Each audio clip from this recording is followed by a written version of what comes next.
You're here because sleep hasn't come easy tonight. Your mind is still turning, and that's okay.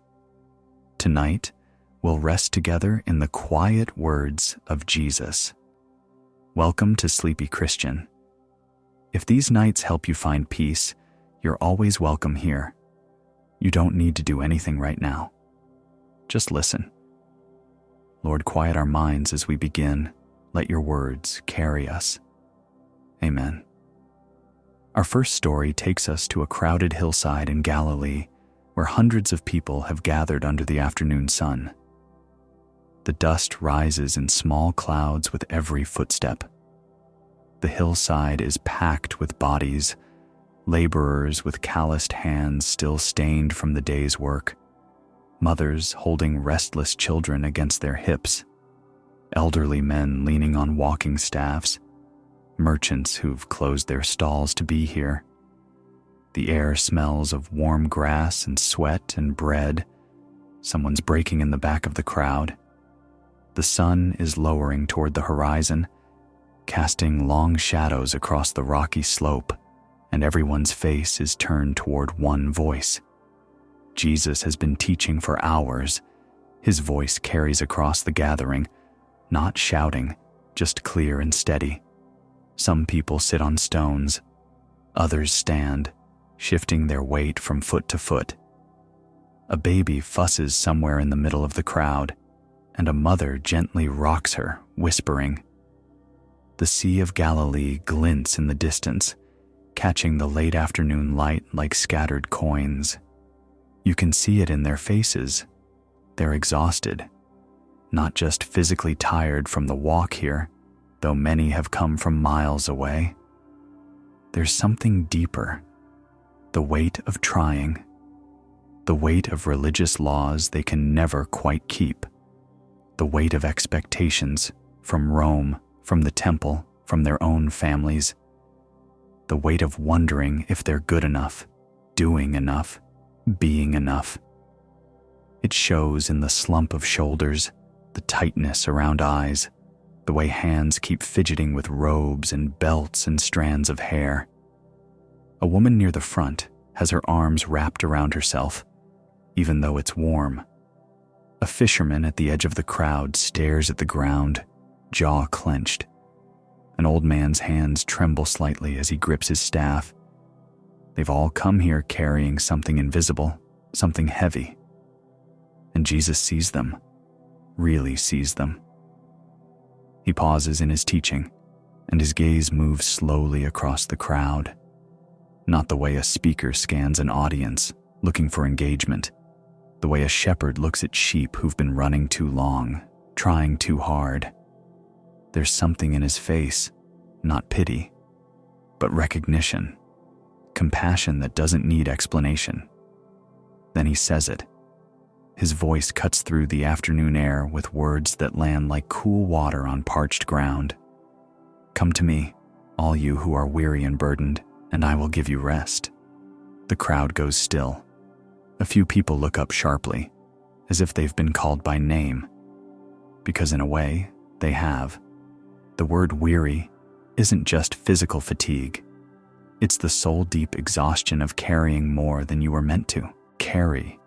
And burdened, that's the weight pressing down on the chest at 3 a.m., the anxiety that makes every decision feel monumental, the sense that you're always falling short. Jesus doesn't rush. He lets the words settle. Then he continues, his tone gentle but absolutely certain.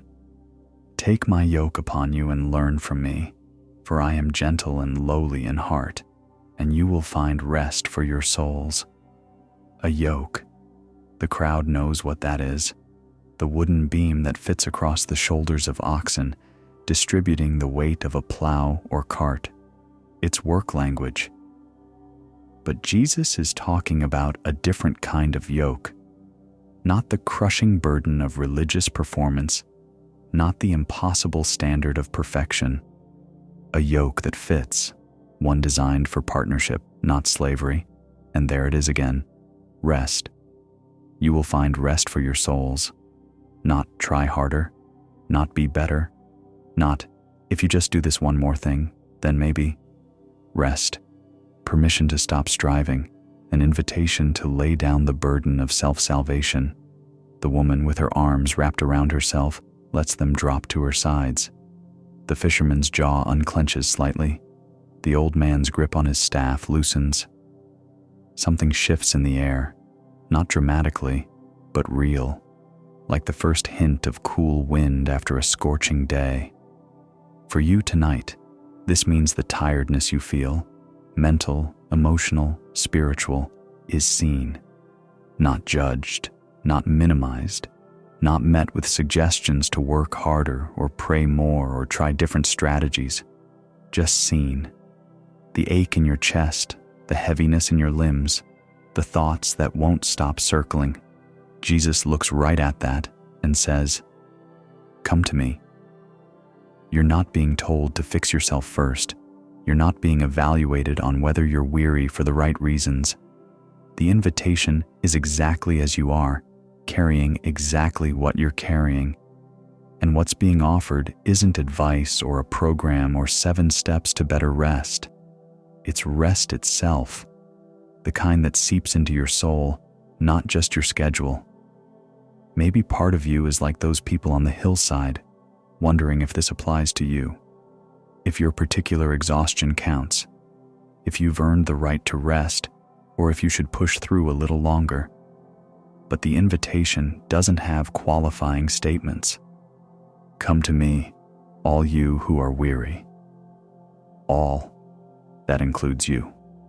Tonight, in this darkness, with your mind still half turning over tomorrow's worries or yesterday's regrets, you're the one this is for. The yoke Jesus offers is different because he's gentle, not demanding, not harsh, not waiting for you to prove yourself worthy. Gentle and lowly in heart, humble enough to meet you exactly where you are, strong enough to carry what you can't. As you let this sink in, feel your shoulders. They might be pulled up toward your ears, or curved forward, or tight across your back. See if you can let them loosen just a little, just for now. You don't have to carry everything in this moment.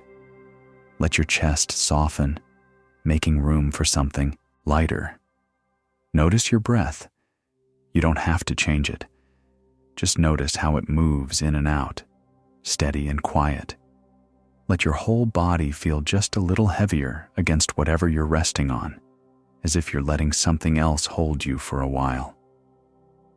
In another quiet moment, we find Jesus sitting with his disciples on a hillside in early morning. The dew is still on the grass, soaking the hems of their robes.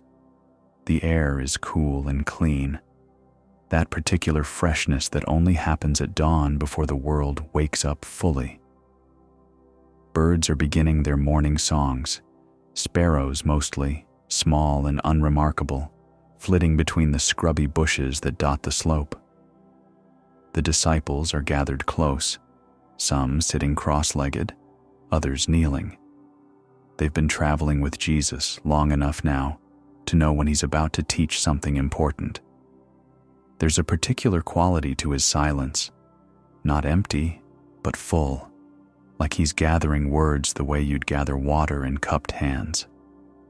A field of wildflowers stretches out below them, just starting to open with the rising sun. Lilies, mostly, simple white ones that grow everywhere in this region. Nothing cultivated or impressive, just what springs up naturally in the rocky Galilee soil. Each blossom is turning its face toward the light, petals unfurling without hurry or effort.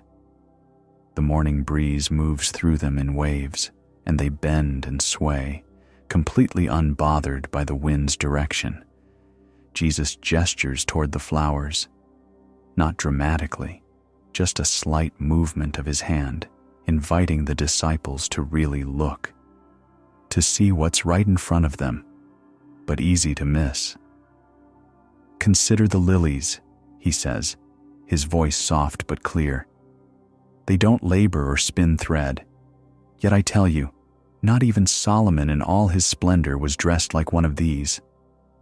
One of the disciples glances down at his own robe, travel-stained, fraying at the edges, nothing special.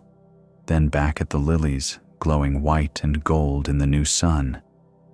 It's true, there's something about them. A kind of effortless beauty that no amount of human work or wealth could manufacture. Then Jesus' gaze lifts to the sparrows. 3 or 4 of them are hopping along a low stone wall nearby, pecking at seeds, chirping their small, insistent songs. They're common birds. Everywhere. Worth almost nothing in the marketplace. You can buy 5 sparrows for 2 pennies. Nobody writes poems about sparrows. Nobody paints them or keeps them as treasures. But Jesus watches them with the same attention he gives everything. "Look at the birds of the air," he says.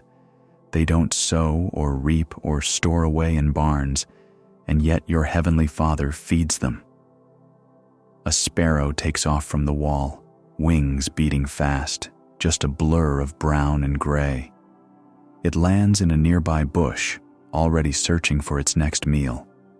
It's not anxious. It's not running calculations about whether there will be enough food tomorrow or next week. It just lives, moment by moment, sustained by something beyond its own effort. Jesus lets the image settle.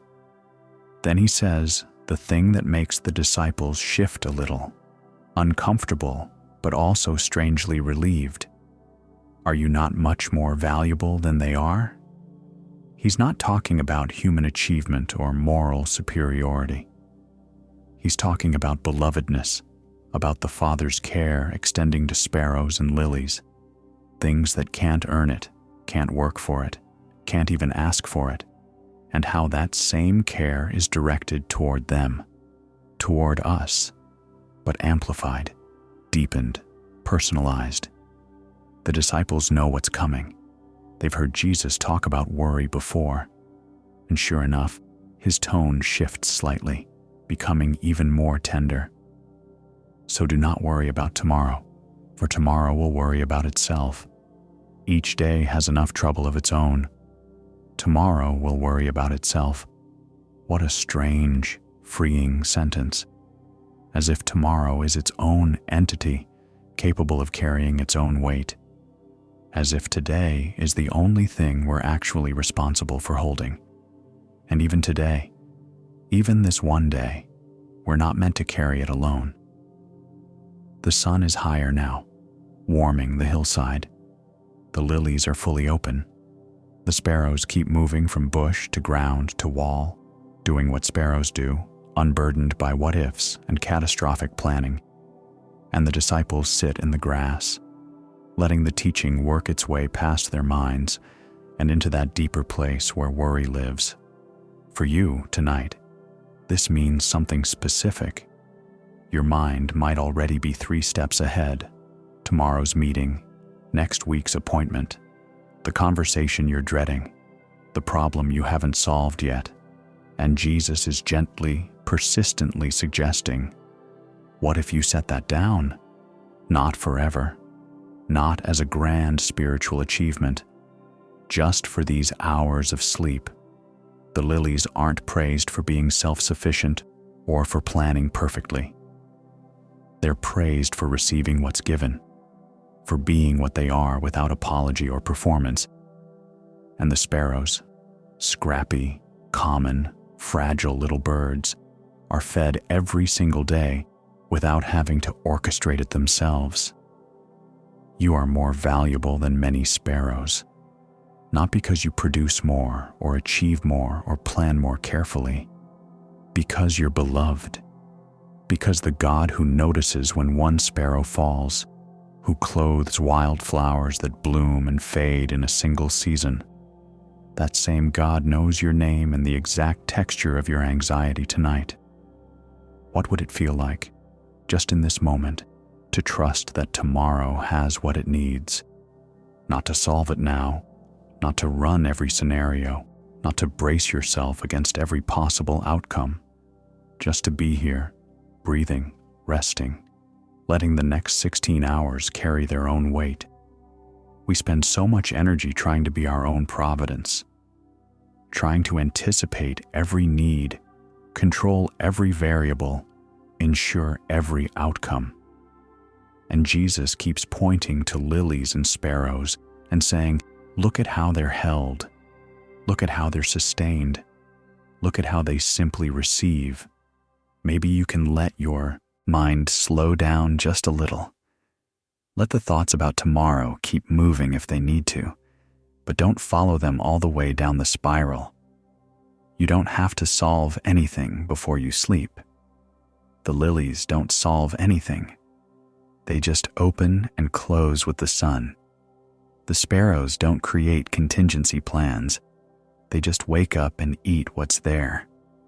As you hear this, notice your breath becoming slower, softer. You don't have to make it slow. Just observe how it's already beginning to settle into its own rhythm. Feel your shoulders drop a little as you exhale. Let them stay down. Let your hands unfold if they're clenched, palms open. Your body already knows how to rest. It's your mind that needs permission. And tonight, you have it. Later, in a quiet room lit only by a single oil lamp, a disciple asks Jesus about faith. The question comes from frustration. They've been trying to do something, heal someone maybe, or pray with enough conviction to see a change, and it hasn't worked.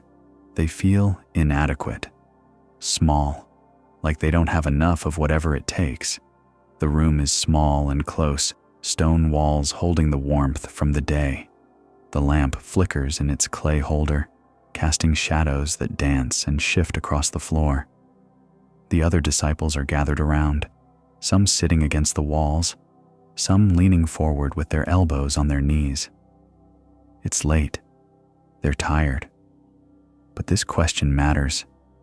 Jesus doesn't immediately answer with words. Instead, he reaches into a small pouch at his belt, the kind used for carrying seeds, and pulls something out. He holds it in his palm, and the disciples lean in to see what it is. A mustard seed, barely visible. You could lose it in the folds of your robe without noticing. The tiniest of all seeds, smaller than a grain of wheat, smaller than barley. Almost nothing. You could blow on Jesus' hand and it would tumble away like dust. The disciples stare at it. This is the answer? Jesus' voice is quiet but certain. If you have faith as small as a mustard seed, he says, letting the tiny seed rest there in his open palm, you can say to this mountain, move from here to there, and it will move. Nothing will be impossible for you. One of the disciples, maybe Thomas, always thinking, always analyzing, looks from the seed to Jesus' face, confused. How can something so small do something so massive? How can barely their faith move mountains? But that's exactly the point. It's not about the size or strength of the faith. It's about what or who the faith is in. The seed doesn't move mountains because it's impressive or powerful. A mustard seed can't do anything on its own. But plant it, and it becomes one of the largest garden plants, spreading branches wide enough for birds to nest in. The power isn't in the seed. It's in the life it's connected to. Faith, the size of this, Jesus seems to be saying, this amount, this barely there whisper of trust, that's enough. Not because you're strong, but because what you're connected to is. The disciple who asked the question sits back, something releasing in his chest. He's been trying to manufacture great faith, trying to psych himself up into certainty, trying to feel more convinced, more confident, more spiritually powerful. And he keeps falling short because that's not how it works. Jesus closes his hand gently around the mustard seed and slips it back into the pouch. The lesson is over, but it's also just beginning. Because now the disciples know. When they feel their faith wavering, when they're not sure they believe enough, when they're running on fumes spiritually, that's still enough. The mustard seed is still enough. The oil lamp flickers lower. Someone adjusts the wick, and the flame steadies. Outside, the night is deep and quiet. Inside this room, a weight has lifted that the disciples didn't even know they were carrying. The weight of having to believe hard enough. The weight of measuring their spiritual strength and always finding it lacking. For you, tonight, this means you don't need to manufacture great spiritual feelings. You don't need to feel certain or confident or filled with unshakable conviction. If all you have is a whisper, "Help me," that's a mustard seed. If all you can manage is, "I'm not sure, but I'm here," that's a mustard seed. If your faith feels like it's hanging by the thinnest thread, that thread is still enough. We often think we need to bring God our strongest, most articulate prayers, our clearest theological understanding, our most unshakable trust. But Jesus keeps saying, "No, bring me the small thing. Bring me the barely there thing. Bring me what you actually have, not what you wish you had." The mountain he's talking about might be literal, some impossible circumstance, some immovable obstacle in your life. But it might also be the mountain of your own inadequacy, the belief that you're not enough, not faithful enough, not spiritual enough.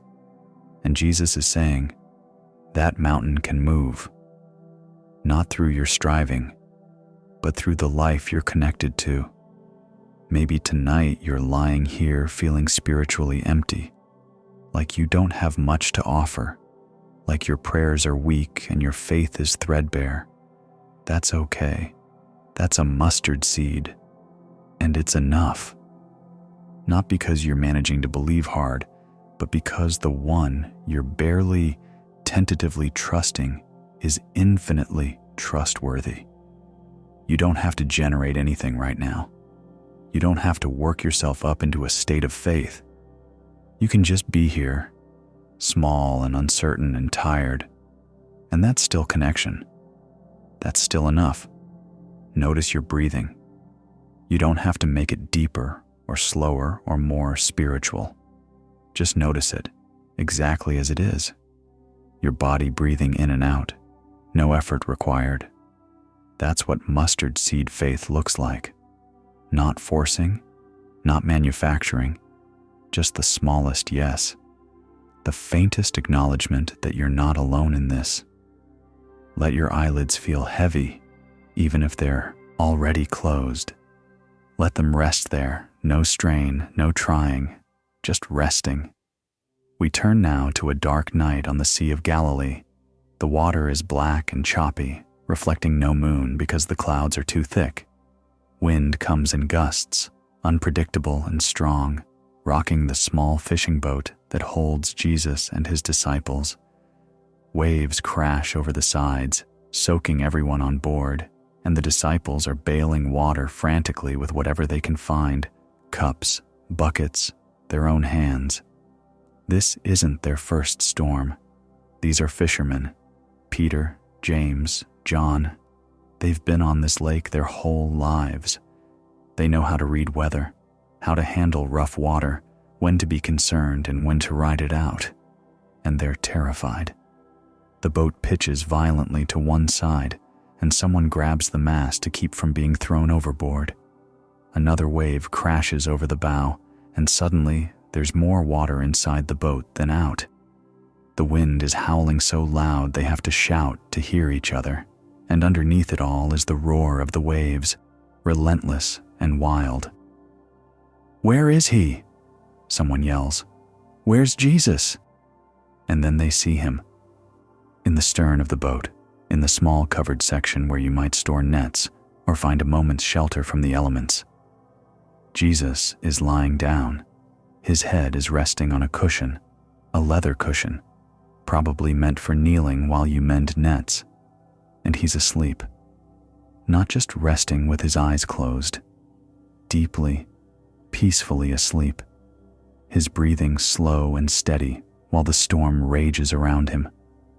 While the disciples are convinced they're about to die, Jesus is sleeping the way a child sleeps in the back of a cart, trusting completely that someone else is handling things. Another wave hits, and Peter stumbles across the lurching boat to where Jesus lies. Water is sloshing around Jesus' head now, and still he doesn't wake. Peter's soaked, exhausted, frightened in a way that goes beyond the physical danger, and he reaches down and shakes Jesus' shoulder, not gently. "Teacher," he shouts over the wind, "don't you care that we're drowning?" Jesus' eyes open. He sits up slowly, blinking water from his face, taking in the scene. The panicked disciples, the swamped boat, the black churning water, the wind screaming across the lake. He stands, and something in his posture changes. It's not fear or urgency, it's authority. Quiet, absolute authority. He faces the wind and the waves, these elemental forces that have been terrifying humans since the beginning of time, and he speaks to them the way you'd speak to a rowdy child. "Peace, be still." 3 words, that's all. Not a long prayer or an elaborate ritual, just a command, spoken with the kind of certainty that expects to be obeyed. And the wind stops, not gradually, not a slow fading. It just stops, like someone flipped a switch. The waves that were crashing and churning flatten out into smooth water. The boat stops rocking. Everything goes still. The silence is almost louder than the storm was. The disciples stand frozen, dripping, staring at Jesus, then at the water, then back at Jesus. Their ears are still ringing from the wind. Their hearts are still pounding. But the storm is gone. Jesus turns to them, and his question is gentle but searching. "Why are you so afraid? Do you still have no faith?" Not an accusation, more like genuine curiosity. After everything they've seen him do, healing the sick, feeding thousands, casting out demons, do they still not understand who they're traveling with? Do they still think the storm could take them while he was in the boat? The disciples don't answer. They can't. They're too stunned. One of them whispers to another, "Who is this?" Even the wind and the waves obey him. The lake is glass smooth now. Stars are beginning to appear through breaking clouds. The boat rocks gently, peacefully, on water that just moments ago was trying to destroy it. And Jesus sits back down, probably planning to resume his interrupted sleep, completely unbothered by what just happened. For you, tonight, if your inner world feels like that storm, chaotic, out of control, threatening to overwhelm you, there's a voice that can speak to it, not from outside you, not as some distant force you have to beg for help, but through you. The same peace that stilled the Sea of Galilee can still the turmoil in your mind. We often try to calm our own storms. We use techniques and strategies and coping mechanisms, and sometimes they help. But sometimes the waves just keep coming. Sometimes the wind won't stop howling, and we exhaust ourselves bailing water, trying to keep our heads above it all. What if, instead of working harder to calm yourself, you noticed the presence already in the boat with you? The one who can sleep through storms because he knows their limits.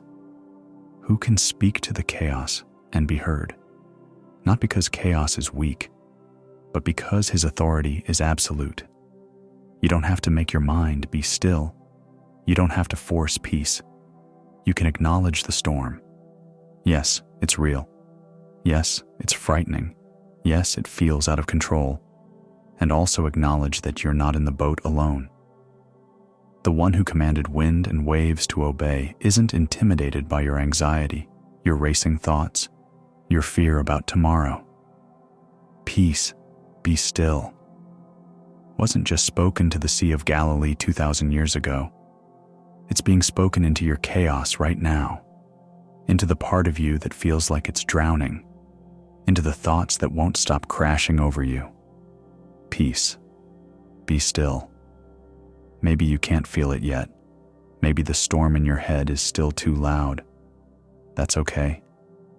The disciples couldn't feel the peace coming either, right up until the moment it arrived. Faith isn't feeling calm before the storm stops.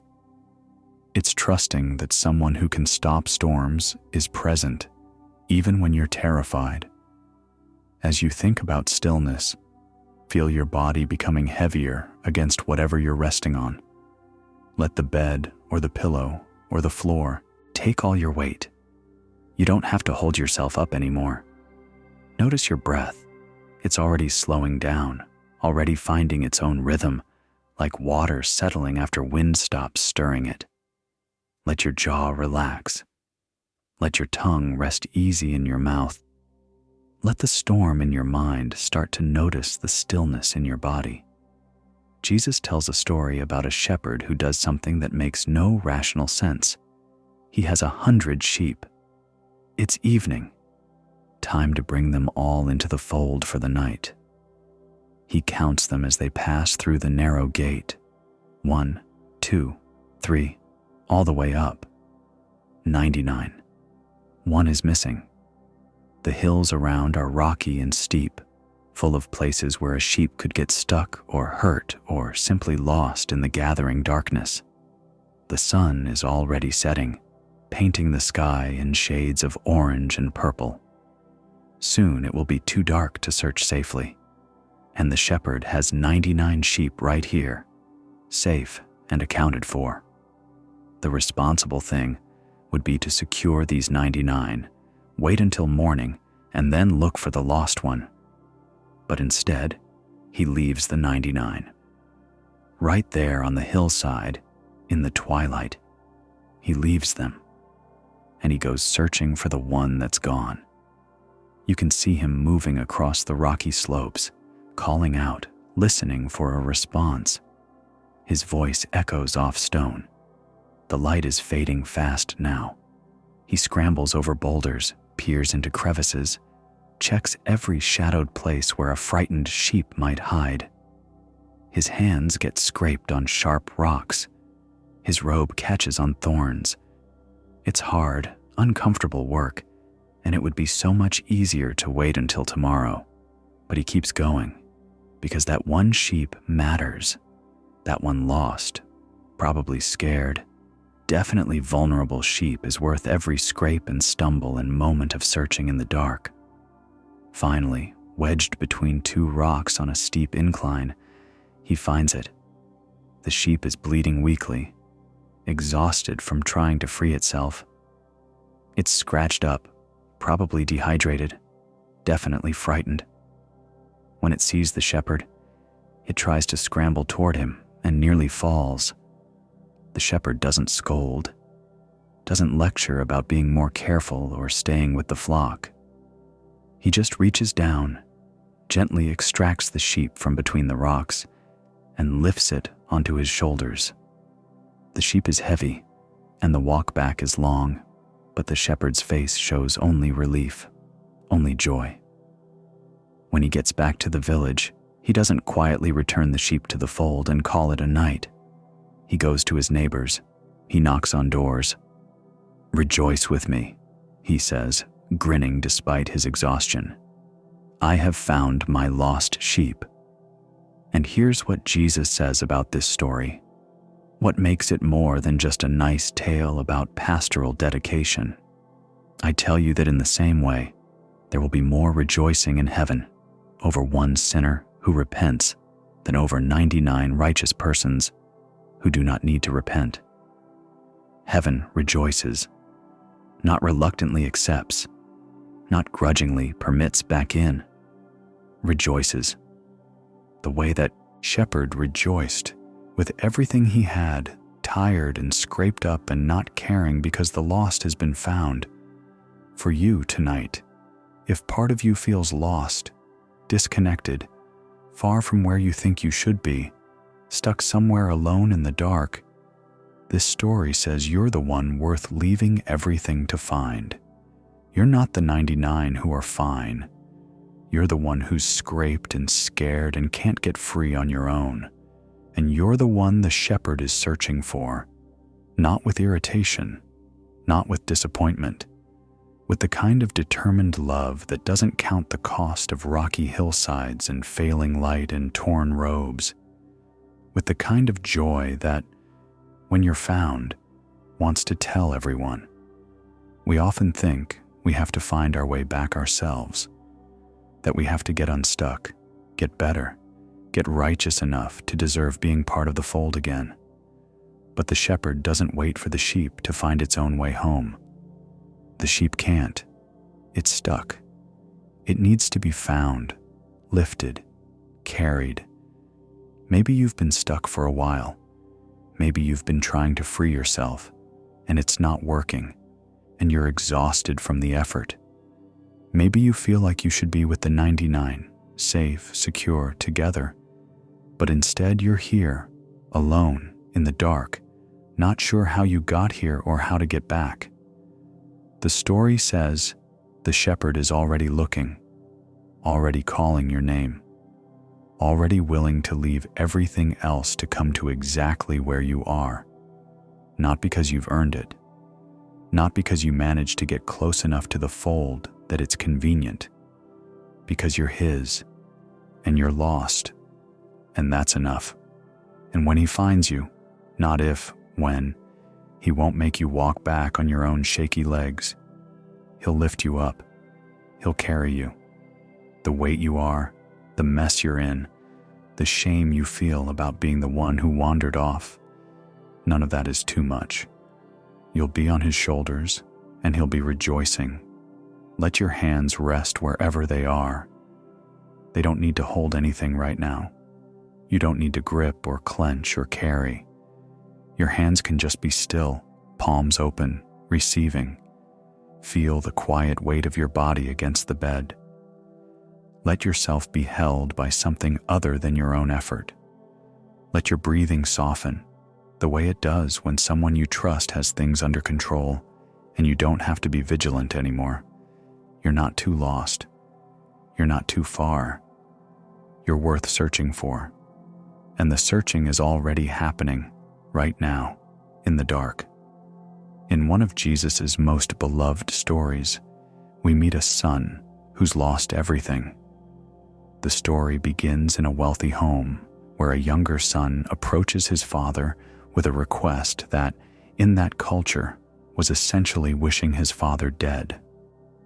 "Give me my share of the inheritance now," he says. And the father, heartbroken but respecting his son's choice, divides the property. The son takes everything, his portion of land, livestock, wealth accumulated over generations, and converts it to cash. Then he leaves. The text says he goes to a distant country, which means more than just geography. It means as far as he can get from everything he knew, everyone who knew him, all the expectations and structure of home. For a while, it's intoxicating. He has money and freedom and no one telling him what to do. He spends wildly. Parties, friends who appear whenever he's buying, experiences that feel like living but are really just expensive distractions. The money flows out like water, and he doesn't notice or doesn't care how quickly it's disappearing. Then it's gone. All of it. And right when his pocket's empty, a famine hits the region. Food becomes scarce and expensive. His fair weather friends vanish. He's alone and desperate in a foreign land where no one knows his name or cares about his story. He ends up working for a pig farmer, the ultimate humiliation for a Jewish boy. Pigs are unclean animals. Even being near them makes you ritually impure. But he's so hungry, he doesn't care about ritual purity anymore. He's feeding the pigs, watching them eat, and he's so empty that the pods they're eating start to look good. He's jealous of pigs. That's how far he's fallen. And in that moment, standing in a pig pen, starving, covered in filth, about as far from home as anyone can get, something shifts. The text says, He came to his senses. Not that he had a great spiritual awakening, just that reality broke through. He remembers that even his father's hired servants have food to eat. They have shelter and dignity and enough. And here he is, dying of hunger, too proud or too ashamed to go home. So he starts the walk back. It's a long journey, and he has plenty of time to think. He rehearses what he'll say. "Father, I have sinned against heaven and against you. I am no longer worthy to be called your son. Make me like one of your hired servants." It's a good speech, humble, appropriate. It acknowledges what he's done and asks for the minimum. Just a job, just a place, not sonship anymore. But here's where the story turns into something that still makes people catch their breath 2,000 years later. The father has been watching. Every day since his son left, he's been watching the road. And while the son is still far off, still dusty and rehearsing his apology, still in his shame and pig smell and self-loathing, the father sees him, and he runs. A wealthy, dignified Middle Eastern patriarch doesn't run. It's undignified. It requires hiking up your robes and exposing your legs and looking ridiculous. But he runs anyway, driven by something bigger than propriety. He runs toward his son, and when he reaches him, he throws his arms around him and kisses him. The son starts his speech. "Father, I have sinned against heaven and against you. I am no longer worthy." But the father isn't listening to the speech. He's calling to the servants. "Quick, bring the best robe and put it on him. Put a ring on his finger and sandals on his feet. Bring the fattened calf and kill it. Let's have a feast and celebrate. For this son of mine was dead and is alive again. He was lost and is found." Notice your shoulders as you hear this. They might be carrying some of that son's shame, some of that sense of unworthiness. See if you can let them drop just a little. There's no probation period, no time where the son has to prove himself as a servant first, no lecture about responsible money management or the importance of staying close to home. Just robe, ring, sandals, feast, full restoration, complete welcome, joy that the lost has been found. For you tonight, whatever shame or regret you're carrying, whatever distance you feel between where you are and where you think you should be, there's a father watching the road, not with arms crossed, waiting for your apology to be good enough, not keeping score of how far you wandered or what you wasted, watching with the kind of love that runs, undignified and unstoppable, toward you. We often think we need to clean ourselves up before we can approach God. Get our act together. Stop failing. Become worthy. But this story says the running happens while you're still far off, while you're still in your mess, while you're still trying to figure out what to say. The embrace comes before the apology is finished.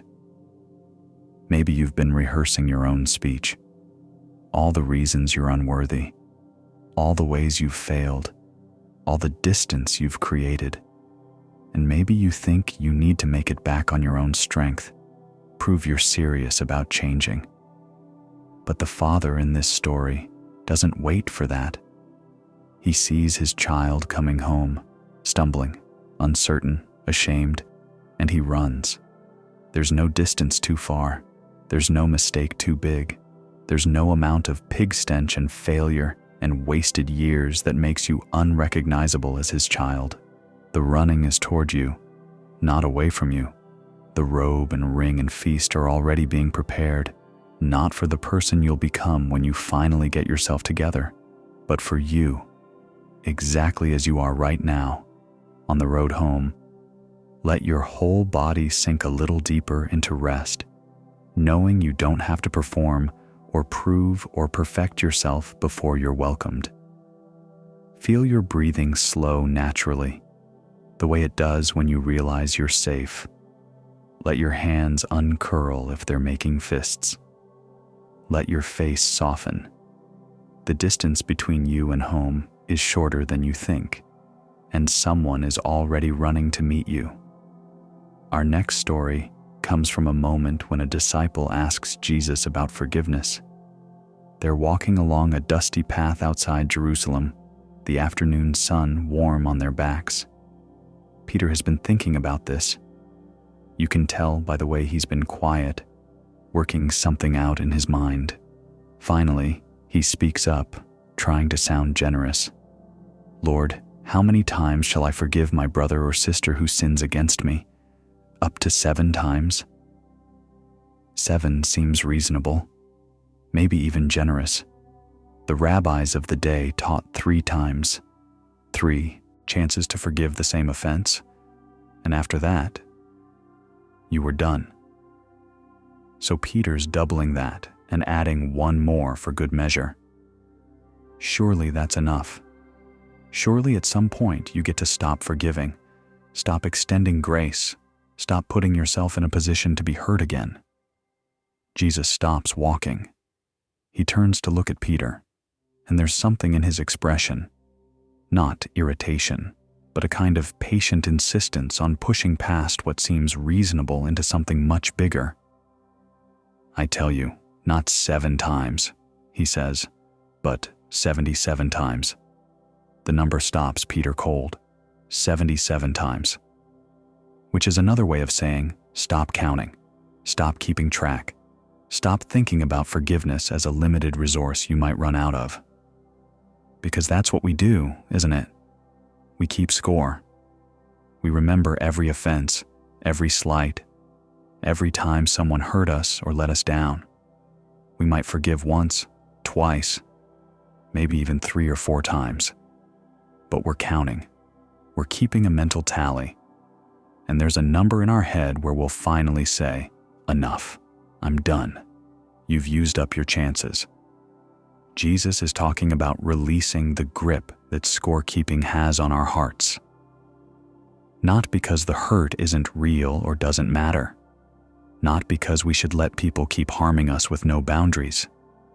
But because carrying resentment, nursing grudges, keeping those careful tallies of who owes us what, it's like drinking poison and expecting the other person to die. The afternoon light filters through olive trees lining the path. Dust motes drift in the slanting sun.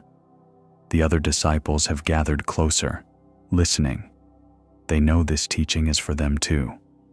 They know their own struggles with holding grudges, with replaying old hurts, with the satisfaction that comes from being righteously angry at someone who wronged you. 77 times means every time. It means as many times as it takes. Not because the person deserves it, but because you deserve to be free of the weight of keeping score. Peter's quiet now, thinking. He's probably remembering his own failures, his own need to be forgiven. He's probably realizing that the same generous forgiveness he wants for himself is what he's being asked to extend to others. Notice your jaw. We hold a lot of resentment there, clenching it tight even when we're not aware. See if you can let it loosen slightly. For you, tonight, if there's someone you're angry with, someone who hurt you, betrayed you, disappointed you again and again, what would it feel like to set down the scorecard? Not to say the hurt didn't happen. Not to pretend everything's fine, but to release the mental energy that goes into tracking every offense, remembering every slight, building a case for why you have the right to stay angry. Or maybe the person you're keeping score with is yourself. Maybe you're the one who's used up your own 7 chances, and you keep replaying your failures, cataloging your mistakes, building evidence for why you don't deserve grace. And Jesus is saying, stop counting. 77 times means the slate gets cleared again and again and again. We think forgiveness is about the other person getting off easy. But really, It's about us getting to put down the heavy ledger we've been carrying. It's about the freedom that comes when we stop defining ourselves by what was done to us or what we've done wrong.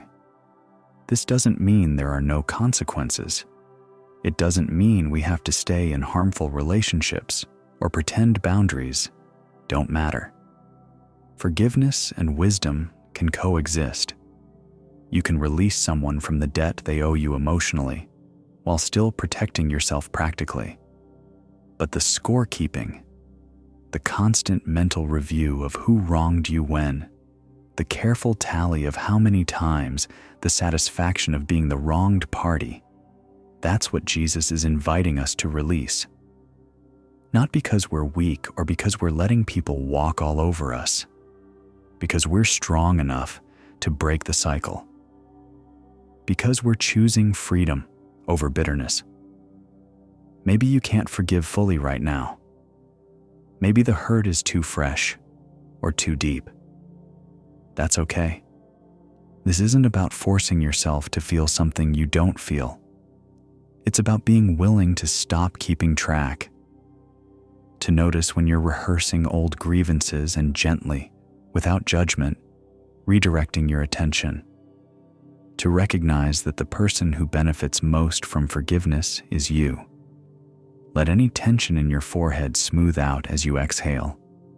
Feel the lines between your eyebrows soften. Let your face hold no expression at all, just rest. The scorecard doesn't have to be carried into sleep. It can be set down, even temporarily, even just for tonight. Your hands can unfold from whatever they're gripping. The ledger can close. The counting can stop. Just for now, just for these quiet hours, you can be free of it. Early in Jesus' ministry, before the crowds and the controversy, he meets a man named Nathanael. The story begins with Philip, one of the first disciples, finding his friend Nathanael and barely able to contain his excitement. We have found the one Moses wrote about in the law, and about whom the prophets also wrote, Jesus of Nazareth, the son of Joseph. Nathanael is skeptical. He's from Cana, a small town in Galilee, and he knows the geography. Nazareth is even smaller, even less significant. Nothing good comes out of Nazareth. Everyone knows that. But Philip doesn't argue. He just says, "Come and see." So Nathanael comes, probably more curious than convinced. And when Jesus sees him approaching, before they've even been formally introduced, before Nathanael has said a word, Jesus speaks, "Here truly is an Israelite in whom there is no deceit." Nathanael stops. How does this stranger know anything about him? "How do you know me?" he asks, suspicious and intrigued. And Jesus says something that changes everything. "I saw you while you were still under the fig tree, before Philip called you." The fig tree. Nathanael's face goes white, then red. His eyes widen, because he knows exactly what Jesus is talking about. He knows what moment, what private experience is being referenced, and no one should know about it. No one was there. We're not told exactly what happened under that fig tree, but the context suggests it was something deeply personal. In Jewish tradition, sitting under a fig tree was associated with studying Torah, with prayer, with seeking God in solitude. Nathanael was probably having a moment of raw honesty with God, wrestling with doubts, pouring out his heart, processing something heavy that he hadn't shared with anyone. It was private. It was in the shade of leaves, in the quiet of afternoon, with no human witness. Or so he thought. Picture it. Nathanael sitting on the ground, back against the rough trunk of an old fig tree. The leaves overhead make a canopy, dappling the light into patterns that shift with the breeze. The air smells of earth and grass and the faint sweetness of ripening fruit. He's alone, or he thinks he is, and in that solitude, He's been completely unguarded. Maybe he's been angry. Maybe he's been desperate. Maybe he's been questioning everything he thought he knew about God and Scripture and what he's supposed to believe. Whatever it was real. The raw, honest, unedited version of himself that he doesn't show anyone else. The thoughts he wouldn't say out loud. The doubts he wouldn't confess. The prayers that are more like complaints or questions or desperate pleas than anything that sounds spiritual. And Jesus saw him. Not with judgment, not with disappointment, just saw him, knew him, held space for that private, vulnerable moment without needing Nathanael to explain or justify or clean it up. Feel your breath deepen slightly, knowing your most private thoughts aren't hidden from the one who matters most. Nathanael's response is immediate and total. Rabbi, you are the Son of God. You are the King of Israel. From skepticism to absolute conviction in one moment, because being truly seen, not just your public face, but your under the fig tree self, changes everything. For you, tonight, in this quiet darkness, you're seen. Not just the version you show others, the competent, together, managing just fine version, but the real you. The one who sits alone with doubts, the one who wrestles with questions you're not sure you're allowed to ask, the one who sometimes feels desperate or angry or scared or just completely lost. The you who, if we're honest, would look pretty different if people could see your under the fig tree moments, the prayers that don't sound holy, the thoughts you're ashamed of, the real texture of your struggle. Not the edited version you present. Jesus saw Nathanael in that moment, and Jesus sees you in yours, not with shock or disappointment, not keeping a record to hold against you later, just seeing, knowing, holding all of it without flinching. We spend so much energy managing our image, making sure people see us a certain way, editing our prayers to sound more spiritual, hiding the messier parts of our interior life because we're afraid they disqualify us somehow. And we're so tired from all that managing. But here's Nathanael, undone by being known, not by being seen at his best, but by being seen in his most unguarded moment and still being called truly an Israelite in whom there is no deceit, not perfect, not having it all figured out, just honest, just real. And that's enough. Maybe you can let yourself be known tonight, not by performing or presenting or crafting the right spiritual image, just by being here, in the dark, exactly as you are, with your doubts and questions and messy thoughts, with whatever you've been carrying alone because you're not sure anyone would understand. The under the fig tree version of you isn't too much or too broken or too honest. It's exactly the version that's seen and known and loved. Let your whole body sink a little deeper into rest, knowing you don't have to perform or prove anything. Feel the surface beneath you supporting your full weight, your shoulders, your back, your hips, your legs. You can stop holding yourself up. Let your breathing slow naturally. Let your eyes stay closed. Let the darkness be restful. You're seen, you're known, and you're still loved. Let that truth settle into your bones as you drift closer to sleep. In another teaching moment, Jesus speaks about prayer, but not the kind done for show. He's seen the religious leaders who love to pray in public, standing on street corners, making sure their voices carry, using impressive language, performing piety for an audience. And he tells his followers, don't be like that. When you pray, he says, his voice gentle but firm, go into your room, close the door, and pray to your Father who is unseen. Your room, not the temple, not the public square, not anywhere you might be seen or heard or admired. Your room, the most private, ordinary space you have. the place where you take off your public face, the place where no one is watching. Picture it, a small room in a first-century house. Stone walls, maybe a small window high up that lets in a shaft of light. A sleeping mat rolled in the corner, a clay lamp, sparse and simple and profoundly ordinary. The door has a wooden latch, nothing fancy, but it works. It clicks shut with a solid sound, and suddenly you're alone. No audience, no one to impress, no one to monitor whether you're praying correctly or long enough or with enough eloquence. Just you and the silence and God. The room smells of lamp oil and stone and whatever traces of the day you've carried in with you.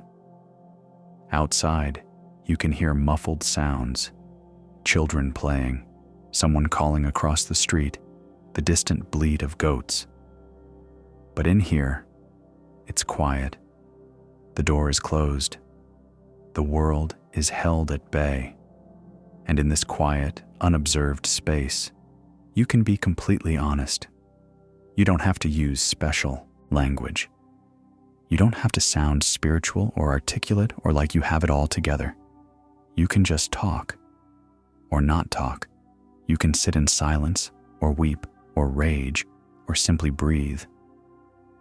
Your Father, who sees what is done in secret, Jesus says, will reward you.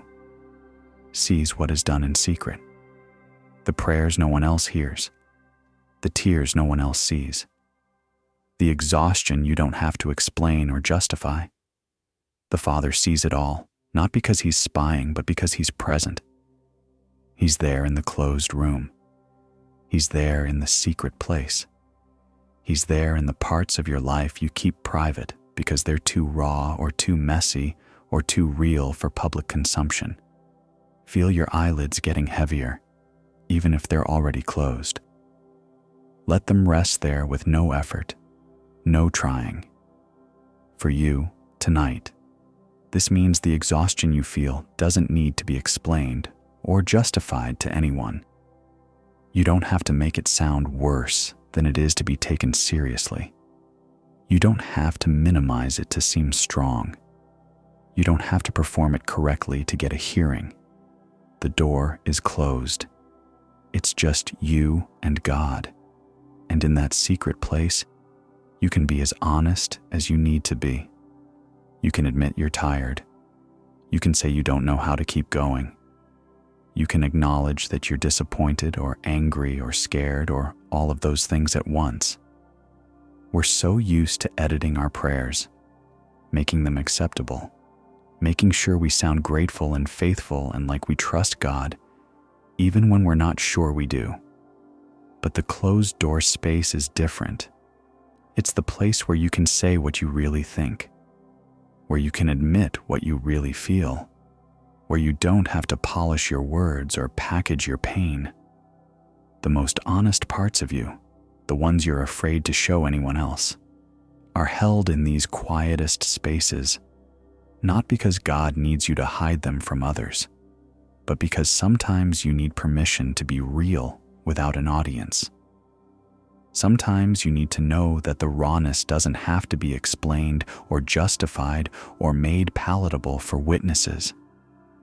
Maybe tonight, in this darkness, you can close the metaphorical door. You can let go of how you think you're supposed to pray or what you think you're supposed to feel. You can just be here, tired and honest, and whatever else you are, and that's prayer enough. Your presence is your prayer. Your breathing is your prayer. Your inability to form words or feel the right things or summon spiritual energy, that's all prayer too. The Father who sees in secret isn't waiting for you to get it right. He's just there, present, holding space for whatever you bring, or don't bring, or can't bring because you're too tired to carry it anymore. Let your breath become quieter, settling into its own rhythm like it's finding its way home. Feel your heartbeat, steady and faithful even when everything else feels uncertain. Let your whole body be heavy, supported, held. The closed door isn't about hiding from God.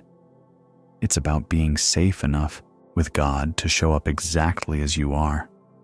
And tonight, exactly as you are is enough. On a Sabbath day, Jesus and his disciples are walking through a grain field. It's warm and sunny, and they're hungry from traveling. The grain is ripe, tall stalks heavy with wheat, golden in the afternoon light. As they walk, the disciples reach out and pluck heads of grain, rubbing them between their hands to remove the chaff and popping the kernels into their mouths. It's not theft. The Torah explicitly allows travelers to eat from the edges of fields. It's a provision for the hungry, a kind of ancient food security built into the law. But there's a problem. It's the Sabbath. And some Pharisees are watching. They're always watching. They see the disciples picking grain, and immediately they're outraged. Not because the disciples are taking grain, that's allowed, but because picking grain counts as harvesting, and harvesting is work, and work is forbidden on the Sabbath. Never mind that the disciples are hungry. Never mind that they're taking just enough to eat, right now, from their hands. It's technically work, which makes it technically a violation. The Pharisees confront Jesus, voices sharp with accusation. Look, your disciples are doing what is unlawful on the Sabbath. They're not concerned about the disciples' welfare.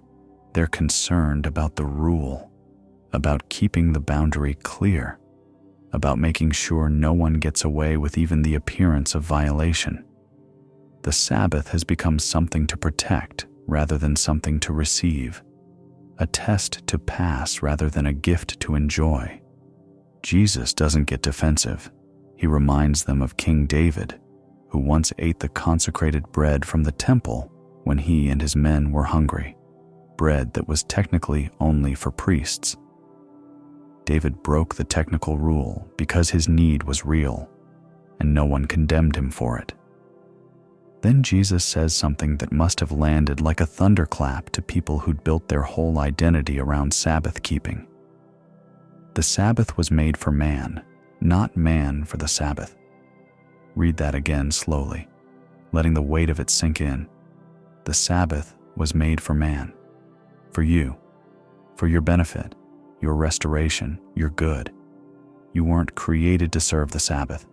The Sabbath was created to serve you. It's a gift, not a test, a provision, not a burden.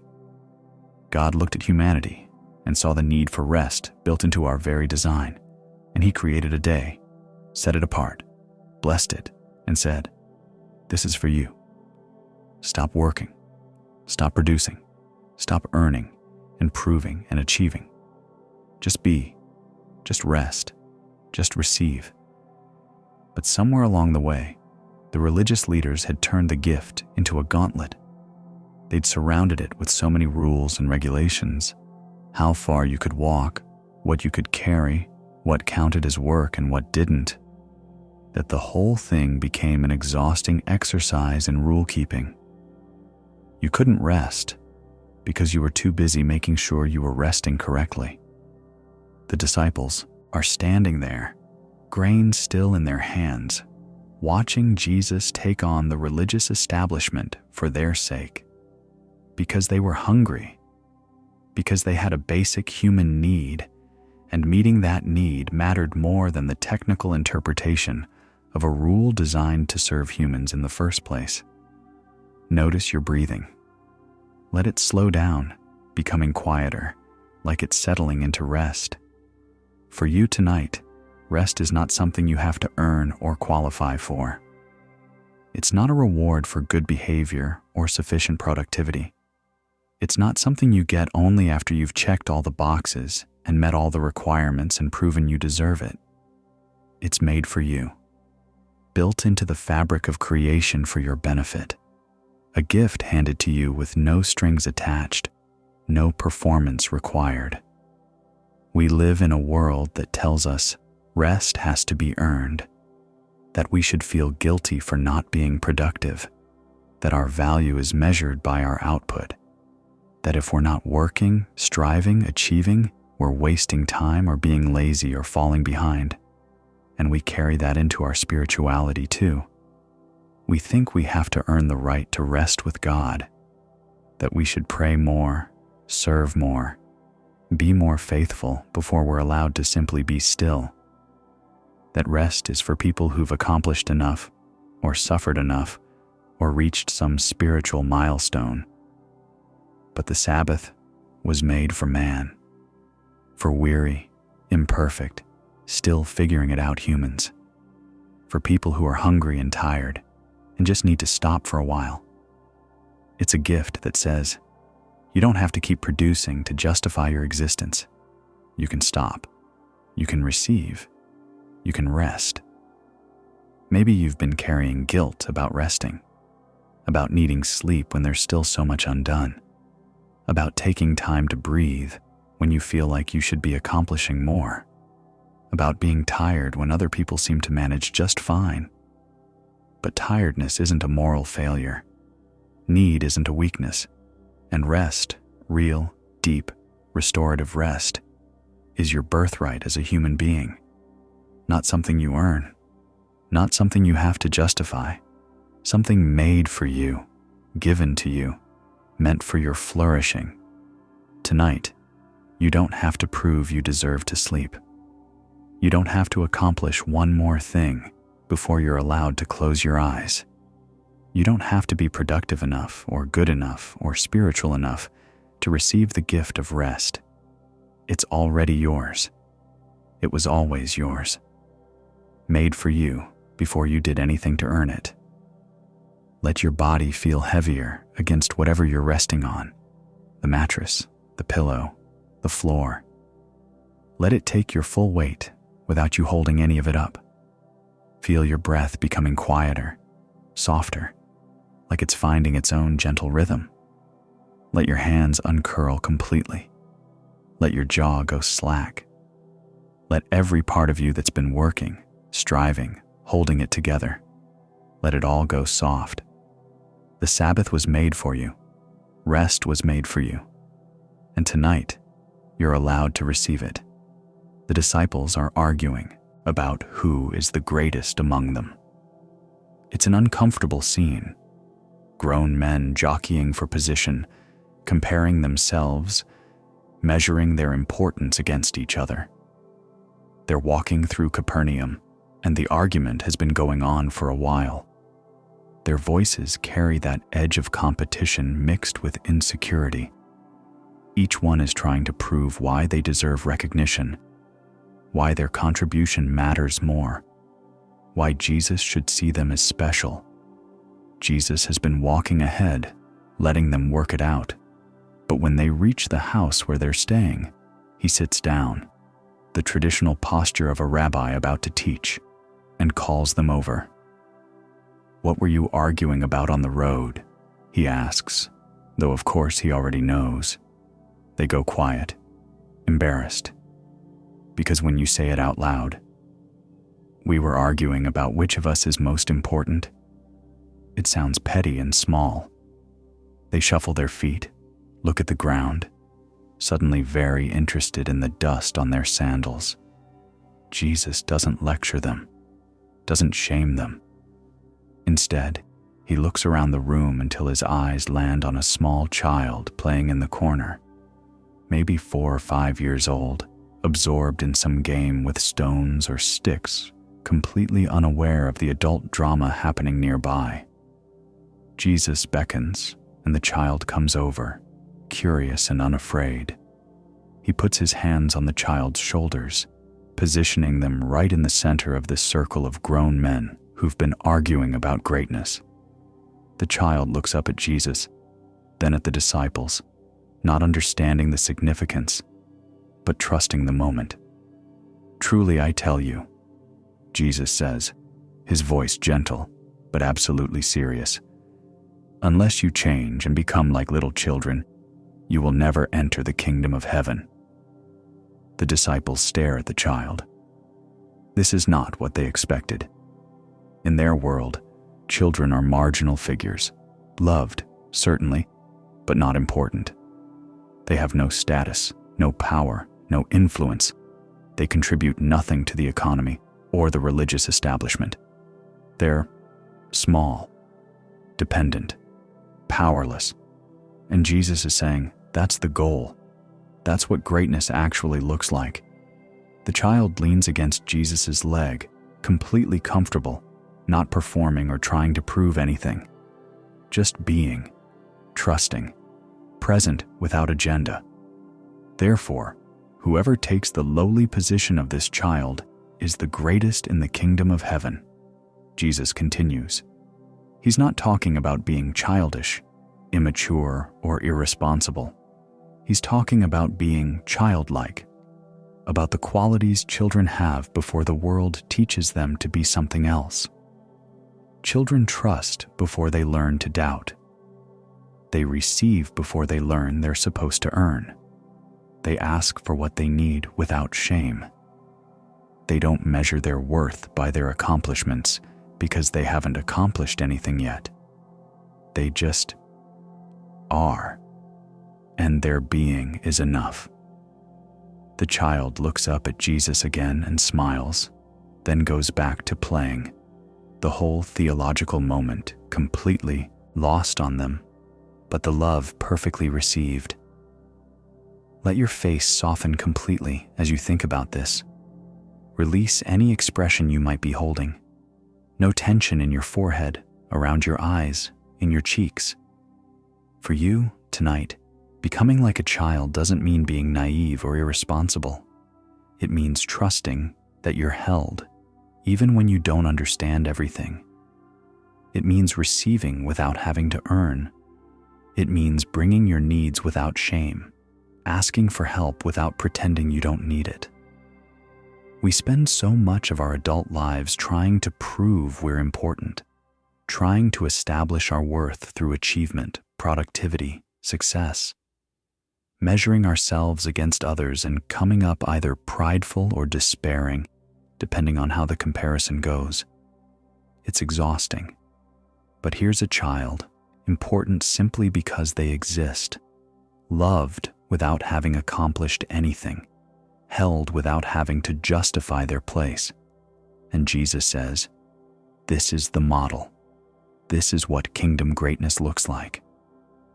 Maybe you've been trying to prove your worth tonight, mentally running through everything you've accomplished or failed to accomplish, measuring whether you deserve rest, whether you've earned the right to be tired. But childlike trust says, I don't have to earn the right to be held. I can just be held. Children don't lie awake wondering if they deserve their parents' care. They just crawl into their parents' lap and fall asleep. They trust without proof. They receive without calculating whether they've earned it. They rest without justification. What would it feel like to bring that kind of trust to this moment? Not manufactured certainty. Not forced positivity. Just the simple, uncomplicated trust that you're safe here, that you're allowed to need what you need, that your worth isn't tied to your performance or productivity, or how well you're holding it all together. You don't have to understand everything. You don't have to figure it all out. You don't have to be strong or competent or impressive. You can just be here, small and tired and needing rest, and that's enough. That's actually the greatness Jesus is talking about. The willingness to be small, to need, to receive. Let your whole body go heavy, the way a sleeping child goes completely limp in their parents' arms. Feel the bed supporting you fully, your head, your shoulders, your back, all the way down. Let your breathing become so natural and easy that you're barely aware of it, the way a child breathes when they've finally stopped fighting sleep. You don't have to be anything other than what you are right now. You're held without having to hold yourself together. In another teaching moment, Jesus speaks to his followers about how deeply they're known. The context is difficult. He's preparing them for persecution, for rejection, for the cost of following him. They're afraid. Their faces show it. They're worried about what will happen when the authorities turn against them, when families disown them, when the comfortable life they knew falls apart. Jesus sees their fear. He doesn't minimize it or tell them they shouldn't be worried. Instead, he reaches for an image that will shift their perspective. He points to the sparrows hopping and chirping in the courtyard where they're gathered. Common, unremarkable birds, so abundant and ordinary that they're almost beneath notice. "Are not 2 sparrows sold for a penny?" he asks. In the marketplace, sparrows are the cheapest item available, barely worth the transaction. You can get 5 for 2 pennies. The seller throws in an extra one because individually they're worth almost nothing. They're what poor people buy when they can't afford anything better. They're the bottom of the food chain, the most expendable creatures. And yet, not one of them will fall to the ground outside your Father's care, Jesus says. Not one, not a single sparrow, worthless in human economy, beneath human notice, falls without the Father knowing, caring, being present to that small death, that tiny ending that no one else would even register. The disciples are still processing this when Jesus takes it further. And even the very hairs of your head are all numbered. This is almost absurd in its specificity. Not just God knows you generally, not just God has a sense of who you are, the very hairs on your head, all of them, numbered, known, counted. You lose dozens of hairs every day without noticing. They fall on your pillow, catch in your comb, drift away in the wind. You don't know how many you have. You couldn't count them if you tried, but God knows. God tracks even this most minute, most trivial detail of your physical existence. One of the disciples unconsciously reaches up and touches his hair, as if trying to imagine someone knowing it that intimately, caring about it that specifically. So don't be afraid, Jesus concludes. You are worth more than many sparrows. The argument is from lesser to greater.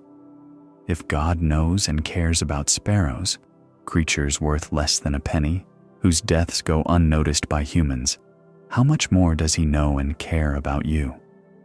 If God numbers the hairs on your head, tracking details you don't even know about yourself, how thoroughly, how completely, how intimately are you known?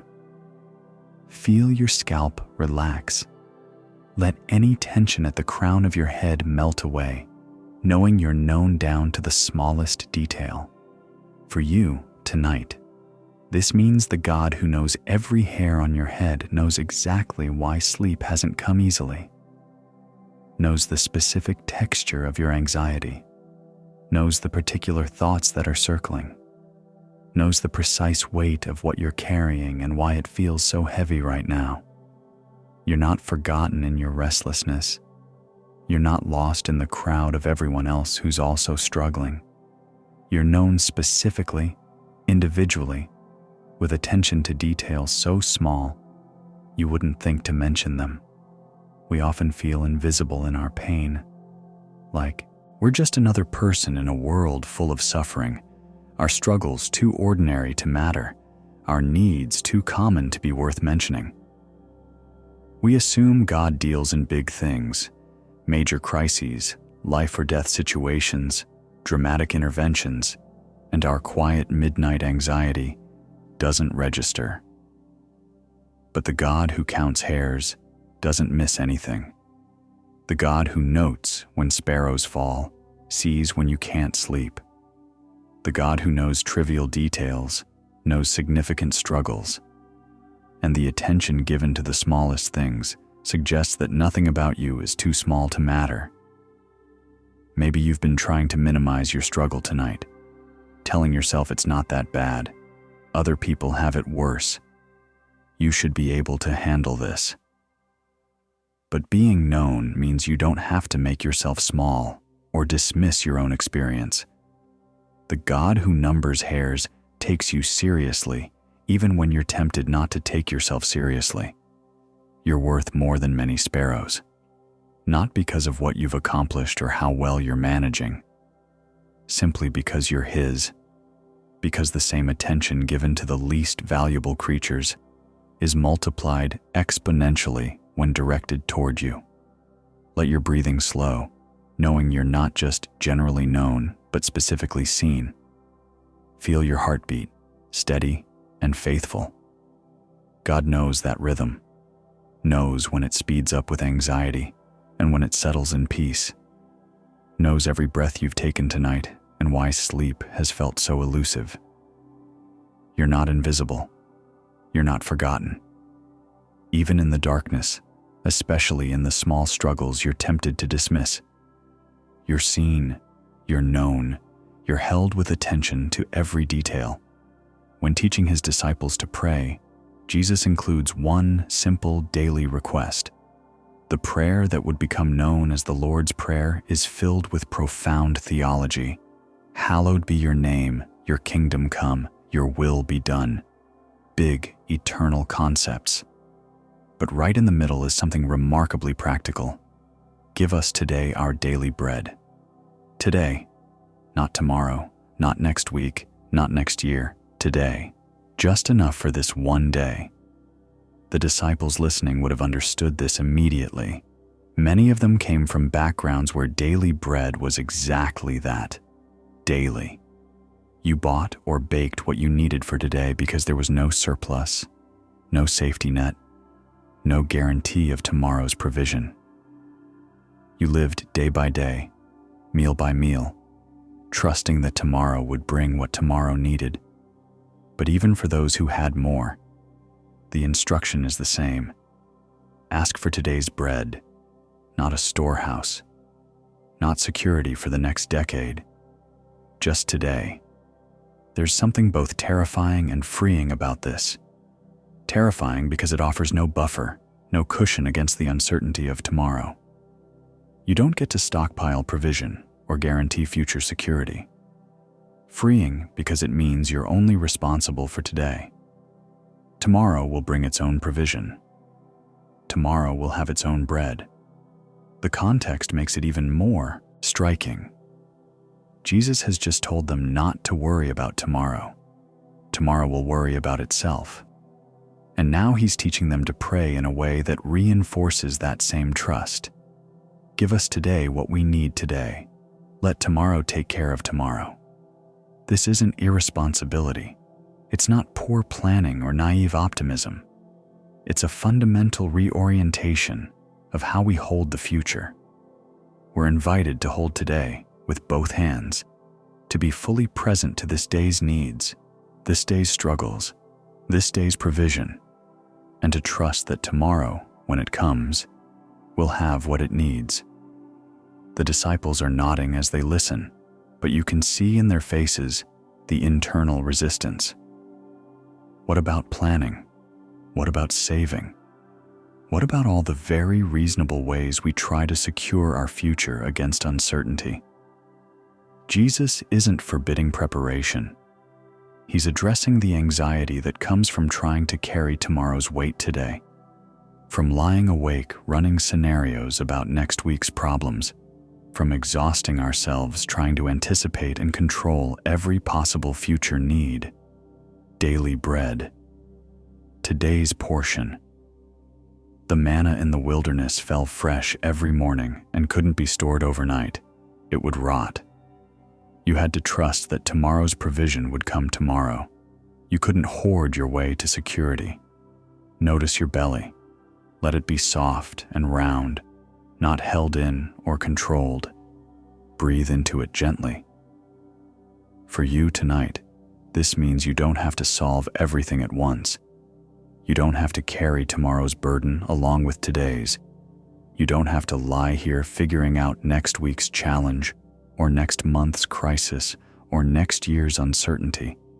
Tomorrow will have what it needs, not because you can see it now, not because you've planned for every contingency, but because the same God who provides daily bread doesn't stop providing when the calendar turns to a new day. Our minds want to solve tomorrow tonight. We want to run every scenario, anticipate every need, prepare for every possibility, and we end up exhausted, lying in the dark, trying to carry weight we were never meant to carry in this moment. But daily bread means, right now, in this moment, what do you actually need?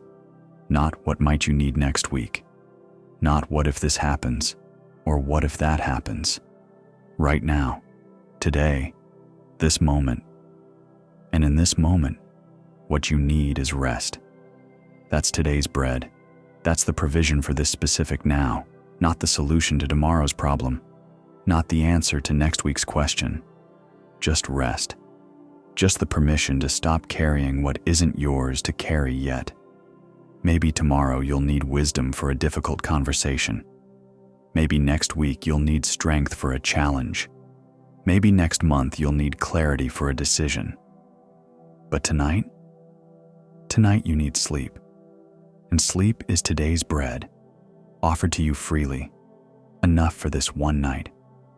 We're so afraid of not having enough resources, enough time, enough energy, enough answers. So we try to stockpile, to prepare, to ensure we'll be covered no matter what comes. And we miss the sufficiency of today's provision because we're so focused on securing tomorrow's. What would it feel like to trust that tomorrow, when it arrives, will bring its own bread? That you don't have to figure it all out tonight? That the same faithfulness that has brought you to this moment will meet you in the next moment too. Let each exhale feel like a small release, making space for something new. Feel your shoulders settling, your neck lengthening slightly, your whole spine supported. Tomorrow has its own bread. Tonight has its own provision. And what's being offered to you right now is rest. Simple, sufficient, exactly what this moment needs. You can receive it without worrying about whether tomorrow will have what it needs. It will. Just as today did. Just as this moment does. We enter a home in Bethany where two sisters are responding very differently to an important guest. The house belongs to Martha, and she's in her element, hosting, serving, making sure everything is perfect. Jesus has come to visit, along with some of his disciples, and Martha wants it to be special. She's been planning this, preparing, wanting to honor him properly. The house smells of bread baking and herbs being chopped. There's a pot over the fire that needs stirring. Cups need to be filled. Food needs to be brought out. The room needs to be arranged just right so everyone can sit comfortably. Martha is everywhere at once, her mind racing through the list of tasks still undone, checking details, making sure nothing is forgotten. Her sister Mary is supposed to be helping. That was the plan. But when Martha looks for her, she finds her sitting on the floor at Jesus' feet, listening to him teach. Just sitting, doing nothing, contributing nothing, while Martha runs herself ragged trying to make everything perfect. The room where Jesus sits is cool and quiet, a contrast to the hot kitchen where Martha is working. The other guests are settling in, getting comfortable, grateful for the respite from travel. Jesus is speaking, not formally teaching, just sharing, his voice low and warm. And Mary is completely absorbed. Her eyes haven't left his face. She's not thinking about the meal or the preparations or what still needs to be done. She's just there, present, receiving. Martha tries to catch her eye, tries to signal that she needs help, but Mary doesn't notice. Or maybe she does and chooses not to respond. Either way, Martha is alone in the kitchen, resentment building with every task she completes by herself. Finally, She can't take it anymore. She walks into the room where Jesus is teaching, flour still on her hands, sweat on her brow, and her frustration spills out.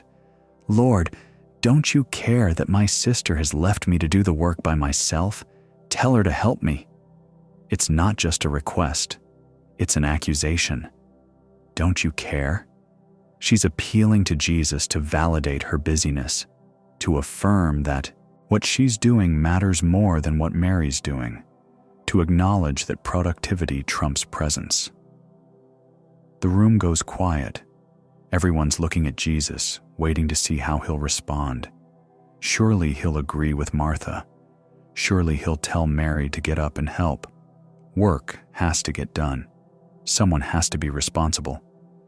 But Jesus' response is gentle, almost tender. "Martha, Martha."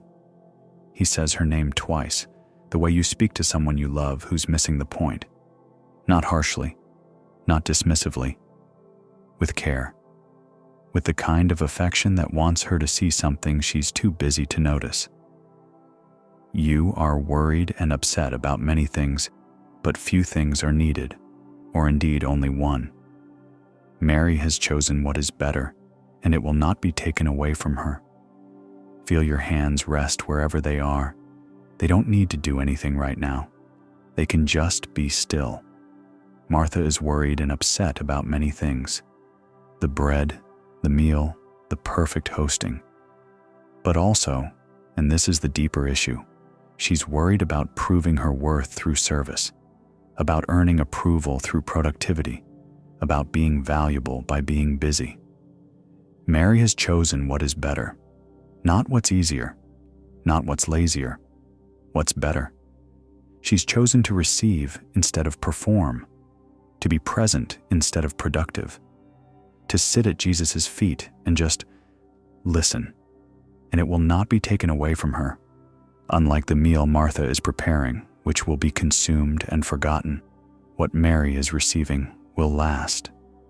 The words, the presence, the being with, that's not temporary. That's not something that gets used up and needs to be replaced. For you, tonight, if you're someone who always has to be doing, producing, achieving, serving, proving your worth through busyness, what would it feel like to just sit and receive? To let yourself be Mary instead of Martha, even just for these hours of sleep? We live in a Martha culture, a culture that values productivity over presence, doing over being, accomplishment over rest. We're praised for being busy, for juggling multiple tasks, for never stopping, and we internalize that. We measure our worth by our output. We feel guilty when we're not producing something. But Jesus looks at Martha, hardworking, responsible, doing everything right according to the world's standards, and says, "You're missing it. You're so worried about serving that you're missing the opportunity to be served. So focused on giving that you can't receive." Mary isn't being lazy. She's being wise. She recognizes that this moment, this chance to sit at Jesus' feet, to hear his voice, to be in his presence, is more valuable than anything she could accomplish in the kitchen. The bread will get eaten, the meal will end, but what she's receiving right now will stay with her. Maybe you've been Marthaing through life, always doing, always serving, always productive, always feeling like you should be doing more, working harder, accomplishing something, and you're exhausted. The busyness never ends because there's always more to do. What if, just for tonight, you could be Mary? You could stop doing and just be. You could sit and receive instead of serve. You could let yourself be present to this moment without needing to accomplish anything or prove anything or justify your existence through productivity. Let your breathing become so quiet and easy that you barely notice it anymore. Feel your whole body supported, no effort required to hold yourself up. Let your mind release the mental to-do list, the tasks undone, the things you think you should be doing. Mary chose what is better, and tonight you can choose it too. Just rest, just receive, just be held without having to earn it through busyness. At the very end of Matthew's Gospel, on a mountain in Galilee, Jesus speaks his final words to his disciples. It's morning, early, with that particular quality of light that makes everything look clean and new. The disciples have gathered as instructed, but they're uncertain. Everything has changed.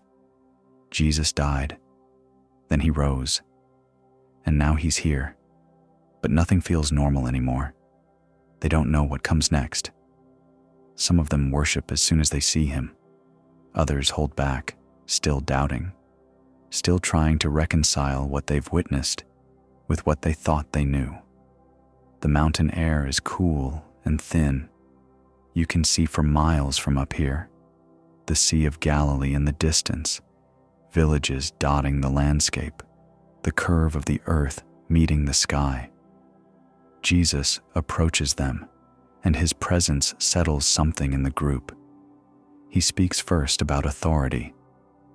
All authority in heaven and on earth has been given to me, establishing who he is, what's true, the foundation for everything that follows. Then he gives them their commission. Go, make disciples, baptize, teach. It's a huge assignment, overwhelming really. They're supposed to take this message, this strange, revolutionary news about a crucified and risen Messiah, and bring it to all nations. These are fishermen and tax collectors and ordinary people. They're not equipped for this. They don't have resources or training or any of the things you'd think you'd need for such a massive undertaking. And Jesus sees it, sees the fear creeping in, sees the doubt about whether they're capable, sees the question forming in their minds. How are we supposed to do this? So he ends with a promise, not a detailed plan, not a strategy session, not a pep talk about their capabilities, just a promise. And surely I am with you always, to the very end of the age. Let your eyes stay closed. Let the darkness be restful, not frightening. Always, not I'll check in sometimes, not I'll be there when you really need me. Always, every moment, every breath, every step of this impossible journey he's sending them on. To the very end of the age, not just until things get hard, not just until they make a mistake or lose faith or mess it up. To the very end. No expiration date, no conditions that void the warranty, no point at which the presence withdraws. The disciples are standing there on the mountain, and the enormity of what's ahead is still overwhelming. The task hasn't gotten smaller. Their capabilities haven't magically increased. But the promise changes everything. Because if Jesus is with them always, then they're never facing anything alone. They're never operating on their own strength. They're never abandoned to figure it out by themselves. The morning light is growing stronger now. The sun is fully up, burning off the last of the mist. Someone will have to take the first step down the mountain, back toward the world where this promise will be tested. But for now, they're here, held by these words, I am with you always. For you, tonight, in the darkness, in the quiet when sleep won't come and you feel isolated in your struggle, you're not alone. That presence doesn't leave when understanding fades. It doesn't withdraw when you can't feel it. It doesn't require you to be strong enough or faithful enough or together enough. Always means now, means this moment, this night, this struggle, means when you're lying here tired and anxious and uncertain, means when you feel like you should be handling things better, means when you're not sure you believe anymore or if you ever really did. We often think God's presence is conditional, that it's contingent on our faith being strong enough, our behavior being good enough, our spiritual life being active enough.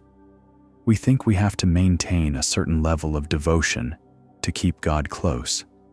And when we're tired, when we're doubting, when we can barely muster the energy for basic existence, let alone vibrant faith, we assume we've lost the presence. But always doesn't have an asterisk. It doesn't come with fine print. It's not always except when. It's just always. Through doubt and faith, through strength and weakness, through certainty and confusion, the presence remains. Maybe you can't feel it tonight.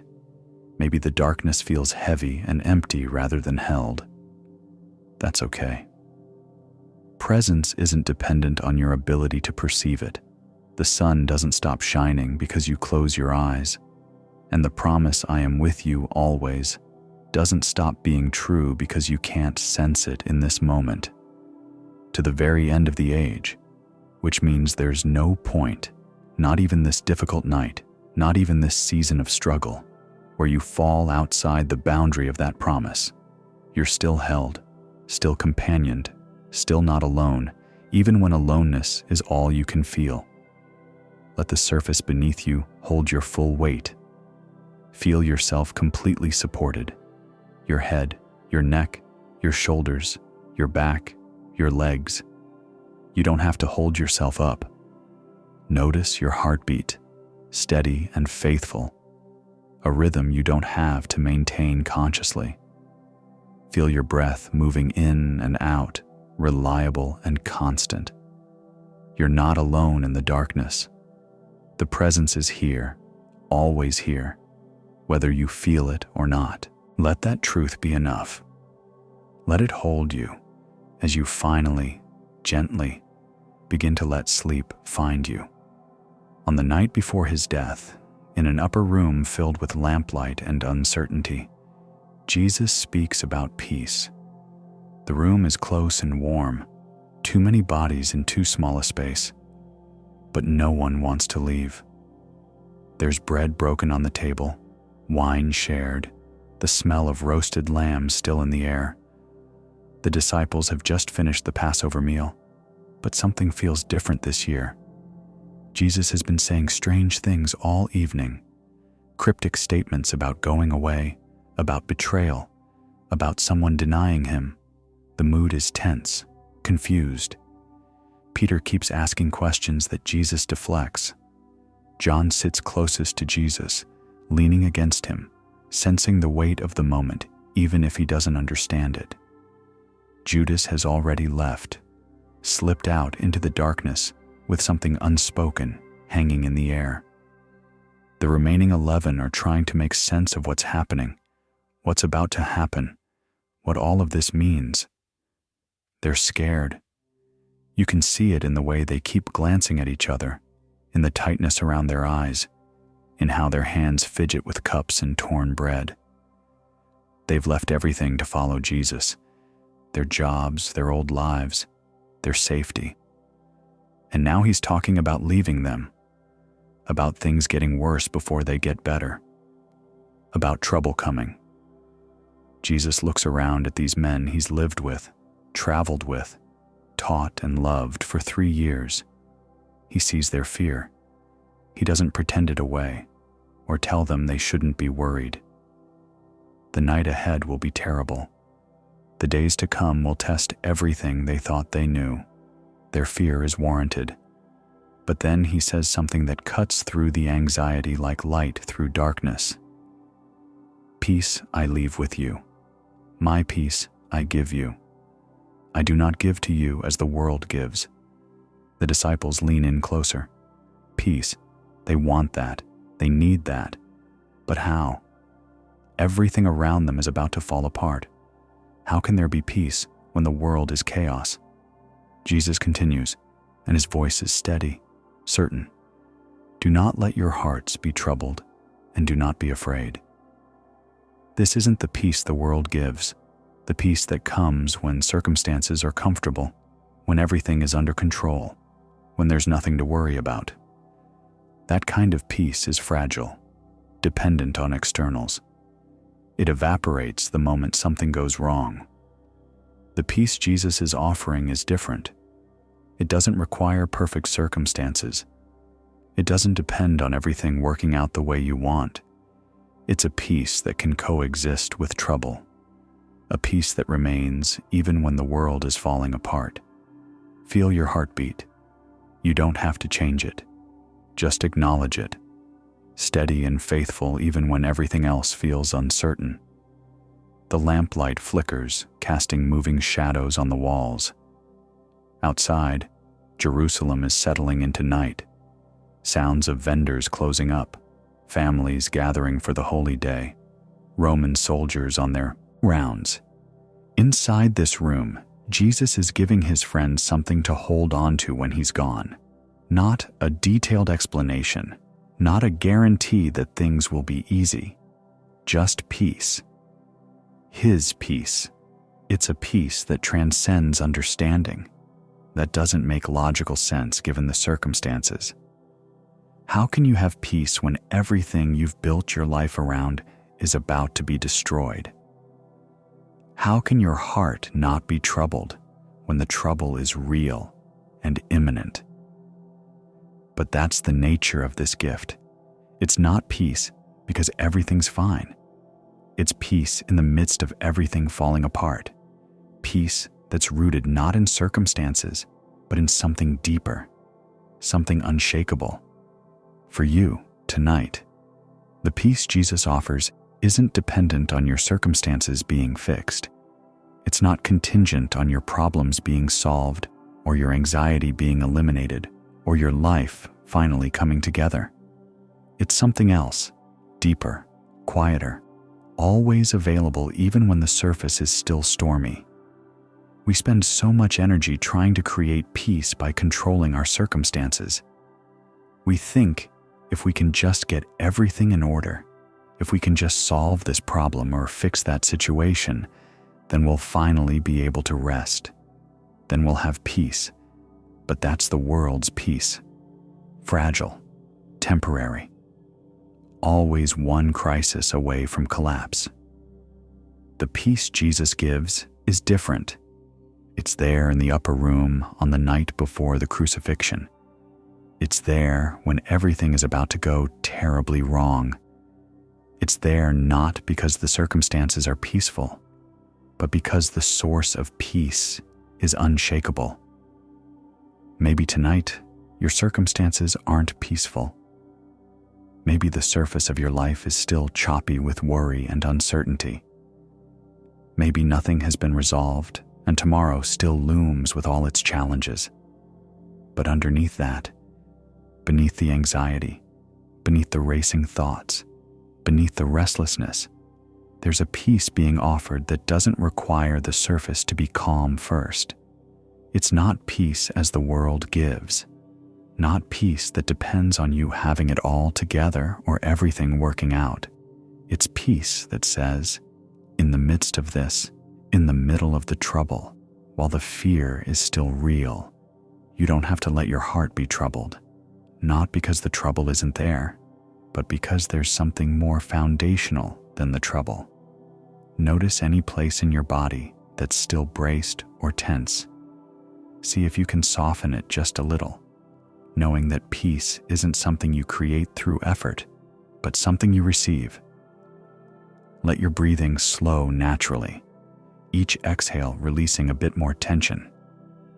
Let your jaw unclench.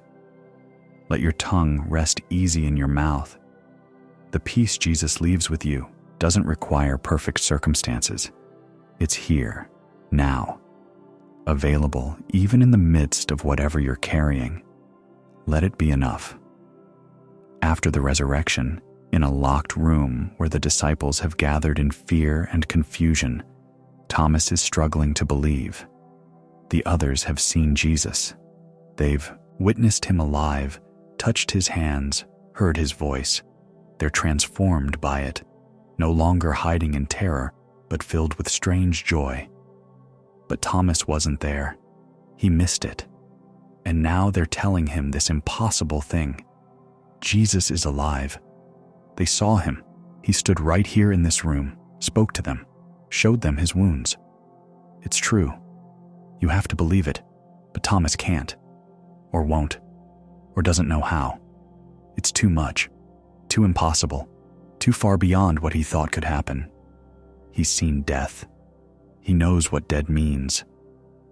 And he's not going to believe in resurrection based on someone else's testimony, no matter how sincere they are.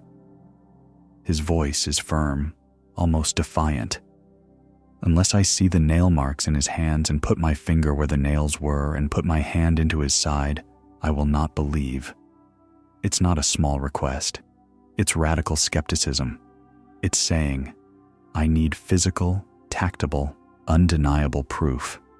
I need to touch the wounds myself. I'm not taking anyone's word for this. The other disciples don't know what to say. They understand his doubt. They had their own questions when Jesus first appeared. But they also know what they've seen. They know he's alive. And they want Thomas to know it too, to share in this impossible joy. A week passes. 7 days of Thomas carrying his doubt, probably feeling isolated from the others who've moved into belief. 7 days of wondering if he's being too hard, too demanding. 7 days of not knowing. Then Jesus comes again. The doors are still locked. Fear is still real, even for those who've seen the resurrection. And Jesus appears in the room the same way he did before, suddenly present without having entered through the door. He greets them with peace, then turns immediately to Thomas. He knows. Of course he knows. He wasn't physically present when Thomas made his declaration, but he knows exactly what Thomas said, exactly what Thomas needs. Put your finger here, Jesus says, holding out his hands. See my hands. Reach out your hand and put it into my side. He's offering exactly what Thomas demanded, not shaming him for doubting, not criticizing him for needing proof. Just here. Here's what you asked for. Here's the evidence you need. But then he adds gently, stop doubting and believe. We don't know if Thomas actually touches the wounds. The text doesn't say. Maybe he does. Maybe the offer is enough. Maybe seeing Jesus standing there, knowing that Jesus heard his doubt and met him in it, is all the proof he needs. What we do know is Thomas's response. It's immediate and total. My Lord and my God. Let your eyes stay closed. Let the darkness be restful, knowing you don't have to see everything to trust. It's the highest declaration of faith in the Gospels. Not just teacher or Lord, but my God. From absolute skepticism to absolute worship in one moment. And then Jesus says something that's for Thomas, but also for everyone who will come after. For everyone who won't have the chance to put their fingers in his wounds, who won't see him physically standing in front of them, who will have to believe without that kind of proof. Because you have seen me, you have believed. Blessed are those who have not seen and yet have believed. It's not a criticism of Thomas. It's a blessing for everyone else, for all of us who come to faith in the absence of physical proof, who believe without being able to touch the wounds, who trust based on testimony and experience and something stirring in our hearts rather than empirical evidence. Blessed are those who have not seen, not blessed in spite of not seeing, but blessed because of it. There's a particular kind of faith that exists in the absence of proof. A trust that doesn't wait for all questions to be answered before taking the step.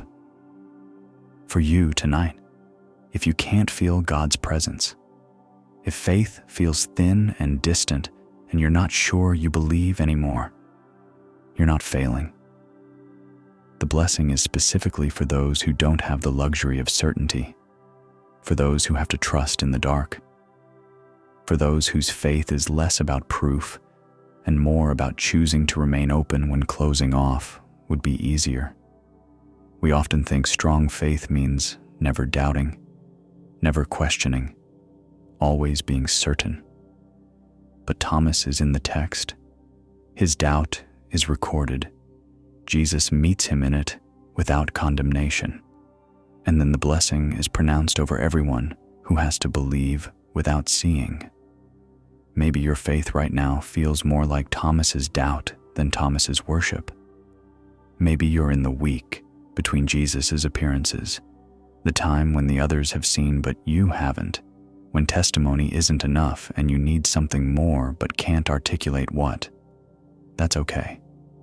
The doubt is part of the story. The struggle is part of faith. And Jesus comes into locked rooms. He speaks to skeptics. He offers proof when we need it and grace when we don't. But there's also something profound about believing without seeing, about trusting when you can't verify, about remaining open to the possibility of resurrection even when your rational mind says it's impossible. That's the blessed state. Not knowing everything, not having all the answers, but choosing trust anyway. Let your breathing become so quiet and easy that you barely notice it anymore. Feel your whole body supported, no effort required. The blessing isn't for those who have everything figured out.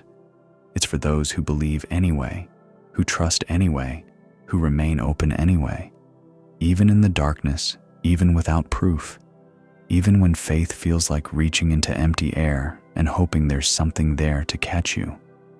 You're blessed in your uncertainty, blessed in your doubt, blessed in your willingness to keep trusting, even when you can't see.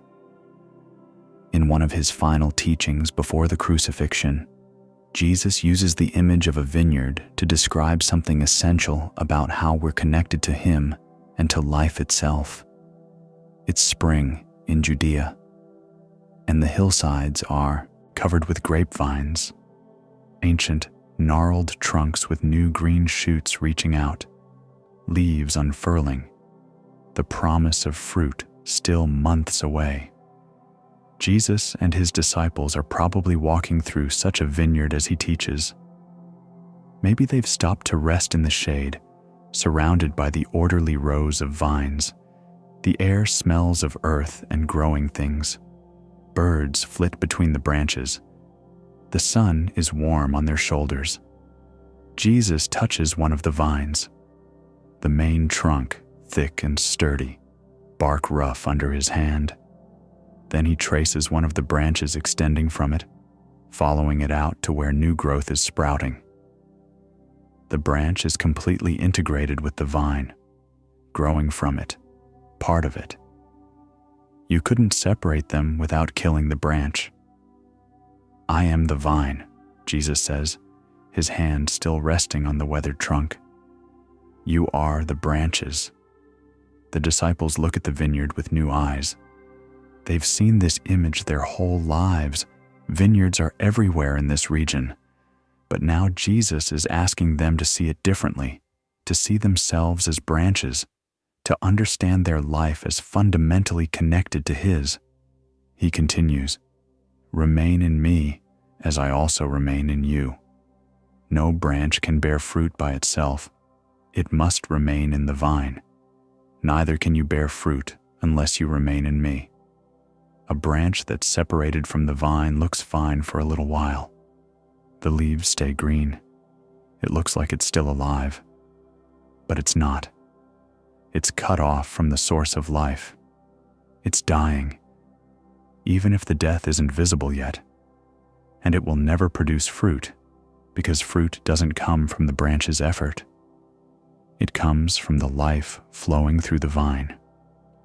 One of the disciples picks up a broken branch from the ground, probably pruned away earlier in the season. It's brown and brittle now, completely dried out, dead. This is what happens when the connection is severed, but the branches still attached to the vine, those are thriving. Sap flows from the roots, up through the trunk, out into every branch. The branch doesn't generate this life. It doesn't strain to produce it. It just stays connected. And the connection itself is what brings fruit. Notice your arms heavy at your sides. Let them be completely supported, like branches held by something stronger. Jesus isn't talking about working harder or trying to produce fruit through effort. He's talking about staying connected, about remaining, about the life that flows naturally when the branch is doing the one thing it's designed to do. Stay attached to the vine. If you remain in me and I in you, you will bear fruit, he says. Not if you try hard enough, or if you're good enough, or if you produce enough. If you remain, if you stay connected. The fruit is a natural result of the connection, not a product of striving. He goes further. Apart from me, you can do nothing. Not you'll struggle, or it will be harder. Nothing. Zero. Because a branch separated from the vine isn't just struggling. It's dead. It might not look dead immediately, but the death is already happening. The life has stopped flowing. The disciples are quiet, taking this in. They've been following Jesus, trying to learn from him, attempting to do what he does. And he's saying, it's not about doing, it's about remaining, about staying connected, about letting the life flow through you rather than trying to generate it yourself. For you tonight, you don't have to generate your own strength or peace or spiritual vitality. You don't have to manufacture the fruit. You're already connected to the source. The sap is already flowing. Your job, your only job, is to remain, to stay attached, to not cut yourself off through distrust or self-reliance or the illusion that you can bear fruit on your own. We exhaust ourselves trying to be good branches, trying to produce impressive fruit, trying to prove we're alive and thriving. We measure our spiritual health by how much we're accomplishing, how productive we're being, what we have to show for our faith. But the branch doesn't produce fruit through effort. It produces fruit through connection.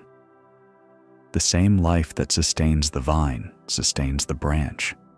The same nutrients that feed the roots feed the furthest leaf. It's all one system, all one life. Maybe you've been trying too hard, straining to produce spiritual fruit, to be a better Christian, to prove you're connected, and you're exhausted because branches aren't meant to generate life. They're meant to receive it. The life comes from the vine. Your job is just to stay attached and let it flow. Remaining doesn't mean constant activity. It doesn't mean proving your connection through productivity. It means trusting that the connection is real, even when you can't feel the sap flowing. Trusting that you're held even when you feel withered. Trusting that the life is there, sustaining you, whether you can measure it or not. Tonight, you don't have to do anything. You don't have to prove you're a good branch or demonstrate your worthiness to stay connected. You can just rest in the connection. Let the life that's already flowing through the vine flow through you. Let yourself be held, supported, sustained by something you didn't create and can't maintain through your own effort. Feel your body completely supported from head to toe. Let every part of you that's been working, striving, trying to hold it together, let it all go soft. You're not a branch trying to prove you deserve to stay attached. You're already part of the vine. The connection is already real. The life is already flowing. Just remain. Just rest. Just let yourself be held by something that's stronger than your effort and more faithful than your striving. In the Garden of Gethsemane, on the darkest night of his life, Jesus prays with an honesty that's almost shocking in its rawness. The garden is quiet. It's late, well past midnight. The olive trees are ancient and twisted, their leaves silver in the moonlight. The ground is rocky and uneven.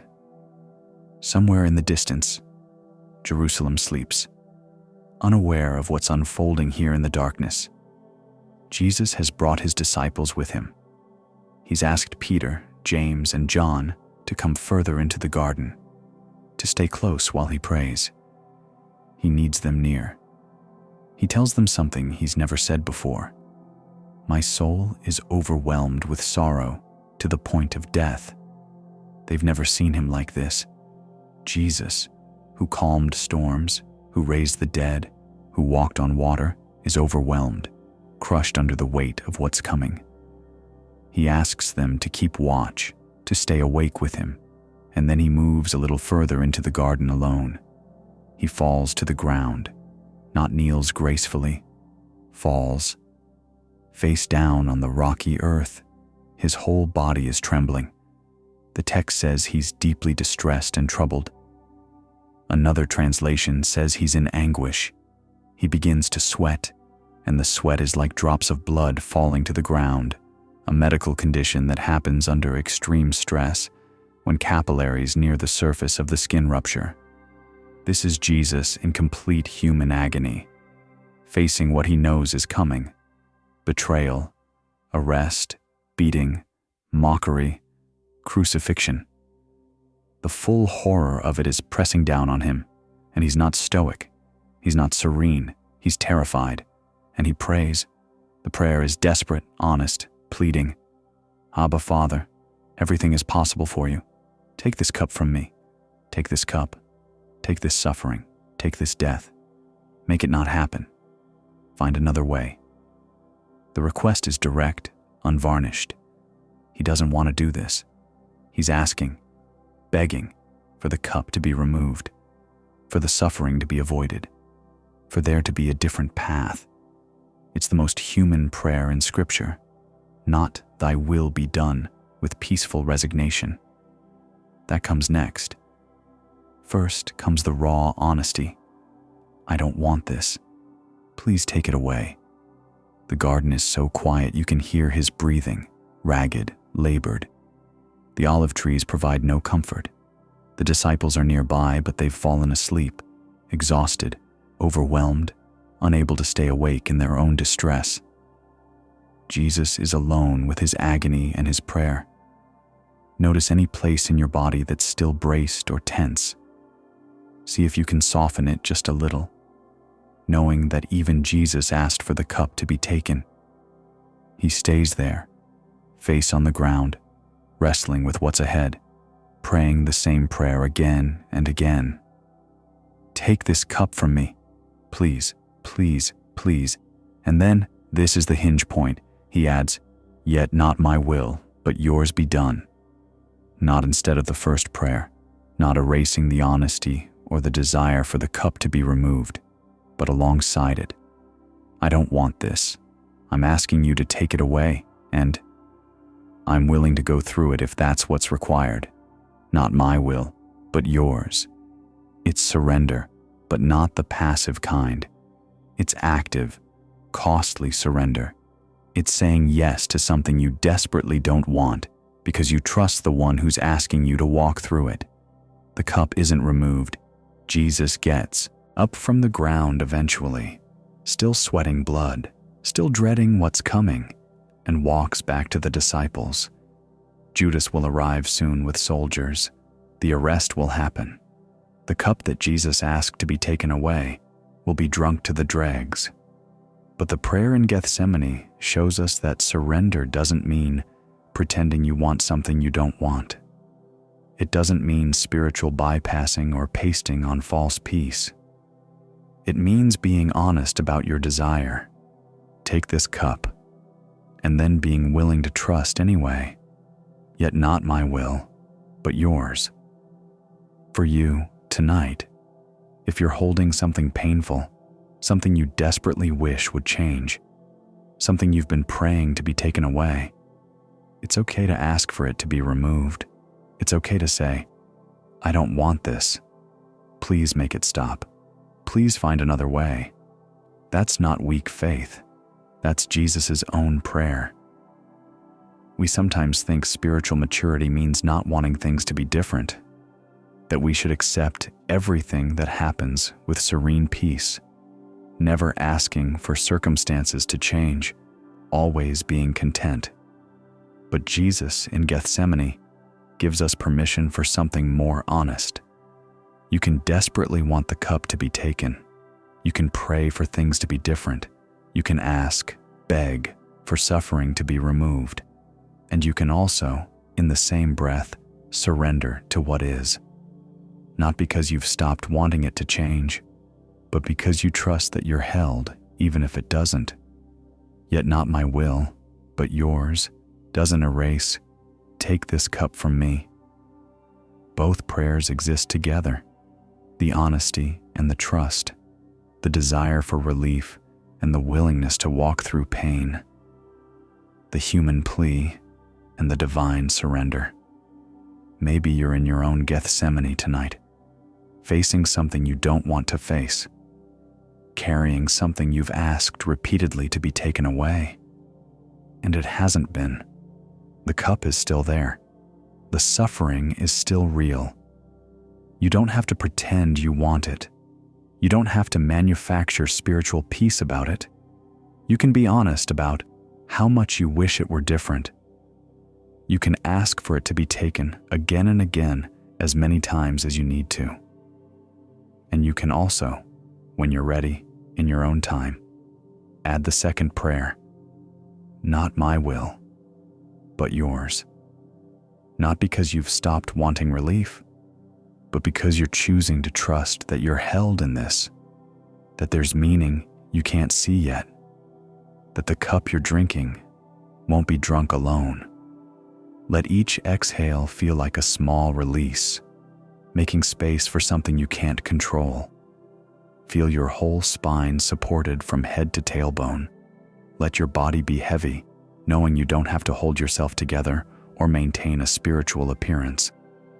The most honest prayer Jesus ever prayed was in a garden in the dark, asking for suffering to be taken away.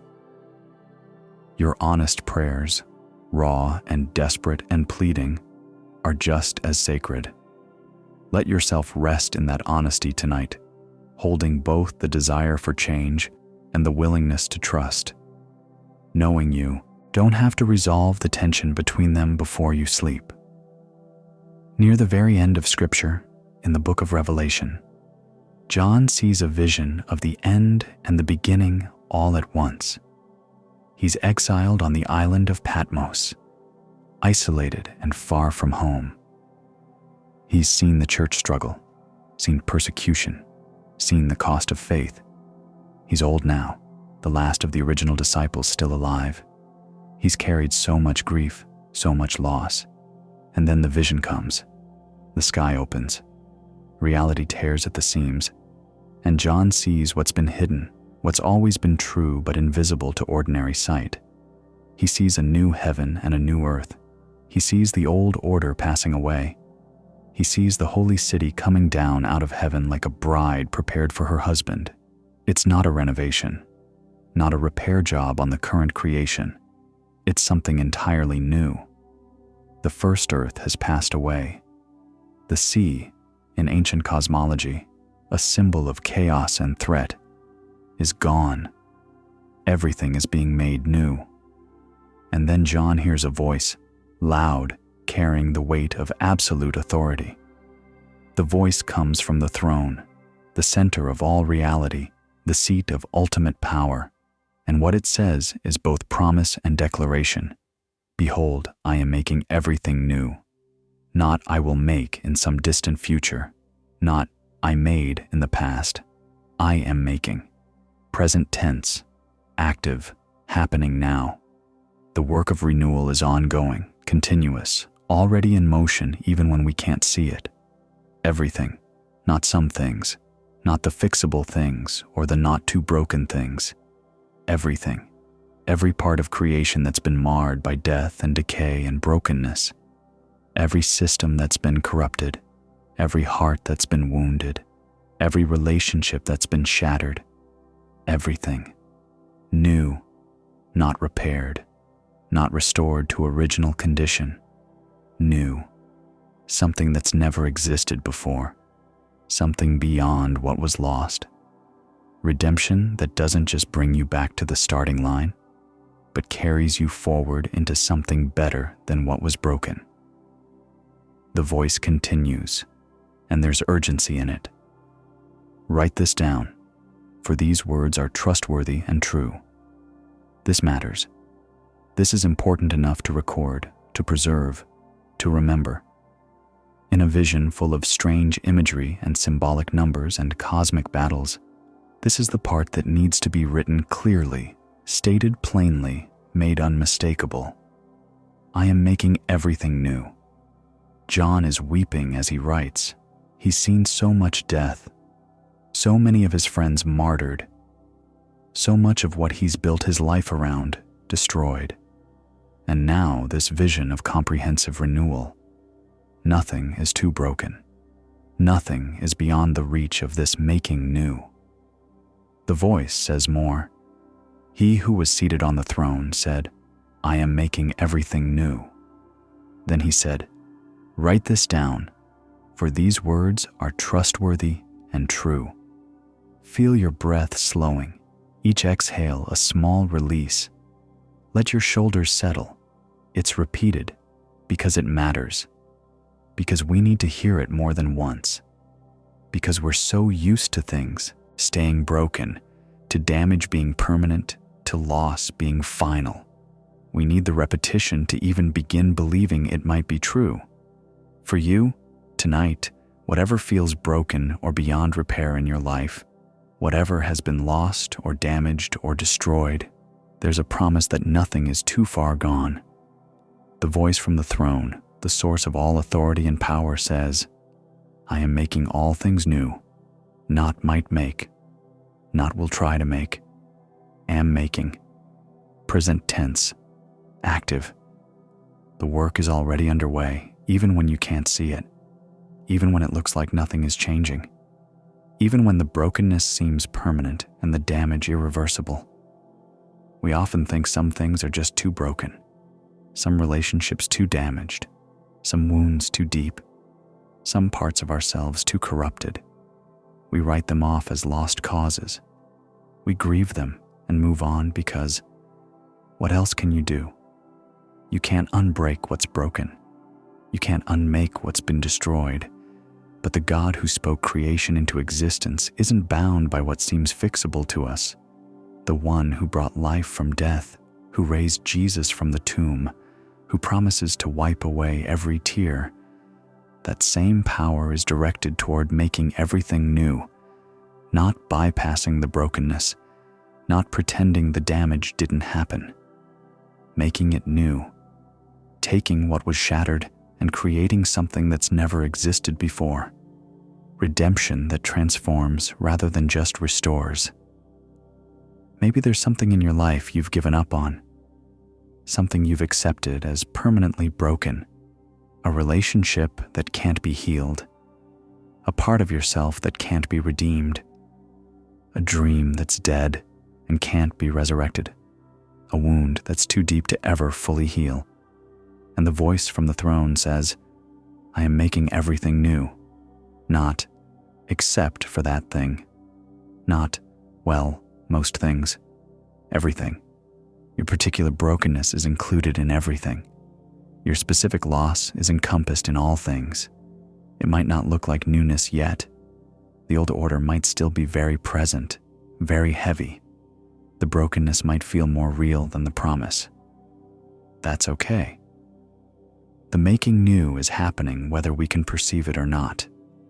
The work is underway. The end is certain, even when the middle is still painful. New doesn't mean the same as it was before it broke. It means something different. Something that bears the scars but isn't defined by them. Something that's been through death and come out the other side transformed rather than just repaired. Tonight, you don't have to fix what's broken. You don't have to figure out how to make things new yourself. That's not your job. Your job is to trust that the one who spoke these words is trustworthy and true. That the making new is real, even when you can't see it. that nothing in your life, nothing, is beyond the reach of this redemptive power. Let your whole body sink deeper into rest, knowing that the work of renewal isn't dependent on your effort or understanding. Feel your breathing become quieter, softer, like you're settling into something that's already holding you. Let your hands uncurl completely. Let your face be smooth and expressionless. The old is passing away, even if it's still visible. The new is coming, even if it hasn't fully arrived. And the God who makes all things new is already at work in the broken places you're carrying, creating something you can't yet imagine. Let that promise hold you as you drift toward sleep. At a festival in Jerusalem, when the temple courts are packed with pilgrims and the noise of celebration fills the air, Jesus stands and makes a bold invitation. It's the Feast of Tabernacles, one of the great pilgrim festivals. The city is overflowing. Tents and temporary shelters everywhere, families who've traveled from distant regions, the smell of sacrifices and cooking fires, children running between the crowds, merchants calling out their wares. The festival has a particular ritual. Each day, priests go to the pool of Siloam, fill golden pitchers with water, and carry them in procession back to the temple. They pour the water out at the altar, a dramatic ceremony commemorating God's provision of water in the wilderness, praying for rain for the coming year. It's celebratory, but also desperate. These are people who know what drought means, who understand that water is life. On the last day of the festival, the great day, when the ceremony reaches its climax, Jesus is in the temple courts. The crowd is massive. The ceremony has just finished. The symbolic water has been poured out. The prayers for rain have been lifted. And in this moment, Jesus' voice rises above the noise. He doesn't whisper. He doesn't teach quietly in a corner. He stands and shouts. The Greek word suggests a loud cry, something that demands attention.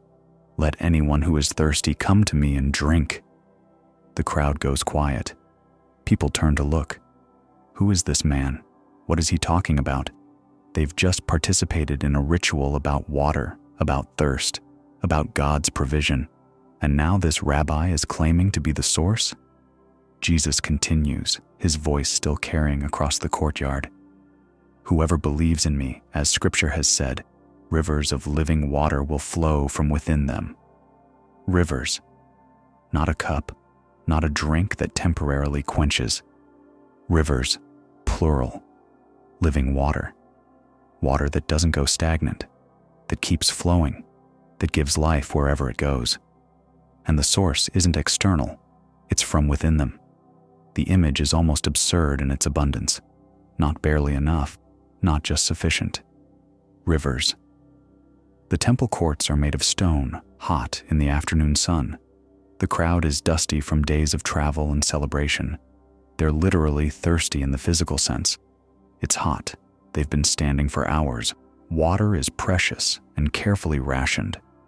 So the image lands with visceral power. They know what it's like to be thirsty. They know what it's like to need water and not have enough. And Jesus is talking about a different kind of thirst. A deeper one. The kind that no amount of physical water can touch. The thirst of the soul for something real, something lasting, something that actually satisfies. Some in the crowd are offended. Some are confused. Some are intrigued. The religious leaders in particular are bristling. Who does he think he is, making these claims? But others, those who know their own thirst, who've been trying to satisfy it with everything else and finding nothing works, they're leaning in. Notice your throat. Let it be open and relaxed, as if you're breathing in cool, clean air. The invitation is simple. If you're thirsty, come. Not if you're good enough, or if you've prepared properly, Or, if you understand all the theology, if you're thirsty, if you need, if you're running on empty, come and drink. And what's offered isn't just temporary relief. It's rivers of living water flowing from within. It's internal transformation. It's becoming a source yourself, not just a consumer. It's being so filled that you overflow. For you, tonight, if you feel depleted, dried up, empty, if you've been giving and serving and producing until there's nothing left, the invitation is to receive, not to manufacture more from yourself. You're not being asked to dig deeper, to try harder, to somehow squeeze out more from reserves that are already exhausted. You're being invited to drink, to come to the source, to stop trying to be your own well and to acknowledge that you're thirsty, that you need, that you can't sustain yourself indefinitely on your own resources. We're so used to being the ones who provide, who give, who have it together enough to help others. We measure our worth by how much we can pour out, how many people we can serve, how well we can maintain the appearance of having enough to give. But eventually, we run dry. The well empties. The reserves deplete. And we're left feeling guilty that we don't have more to offer, ashamed that we need to receive instead of give, afraid that our thirst makes us weak or needy or insufficient. Jesus stands in the temple and shouts to a crowd of thirsty people, "Come." Don't hide your thirst. Don't pretend you're not depleted. Don't manufacture your own water or try to sustain yourself on your own.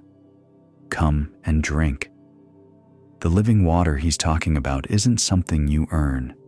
It's not a reward for spiritual achievement. It's freely offered to anyone who's thirsty. The only requirement is acknowledging the need, coming with your emptiness instead of pretending you're full. And what happens when you drink isn't just personal satisfaction. Rivers of living water flow from within you.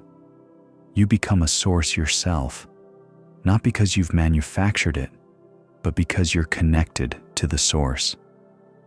The water flows through you, not from you. You get to overflow with something you didn't create and can't deplete. Maybe tonight you're aware of how empty you feel, how little you have left to give, how depleted your spiritual reserves are, how thirsty you are for something real. That's not a problem to fix before you can approach God. That's the invitation itself. Come thirsty. Come empty. Come desperate. That's exactly who this is for. You don't have to wait until you've filled yourself up somewhere else. You don't have to get your act together first. You don't have to come with something to offer. Just come thirsty. The living water flows freely. The rivers are already there, waiting to fill the dry places inside you, waiting to overflow from you into a world that's just as thirsty as you are. Let your whole body feel heavier, sinking deeper into rest. Feel your breathing slow, each inhale receiving what's offered, each exhale releasing what you've been trying to carry on your own. Let your hands rest open, palms up, in the posture of receiving rather than grasping. You're thirsty, and that's okay. The invitation is for the thirsty. The water is for the empty. The rivers are for those who've run dry. Come and drink. Let yourself be filled with something you didn't earn and can't manufacture. Let the living water flow. In a prophecy about the Messiah that Matthew sees fulfilled in Jesus, there's an image of extraordinary gentleness.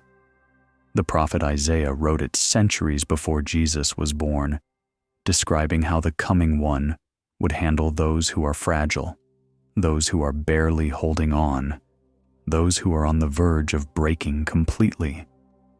The image is specific and tender. A bruised reed he will not break, and a smoldering wick he will not snuff out.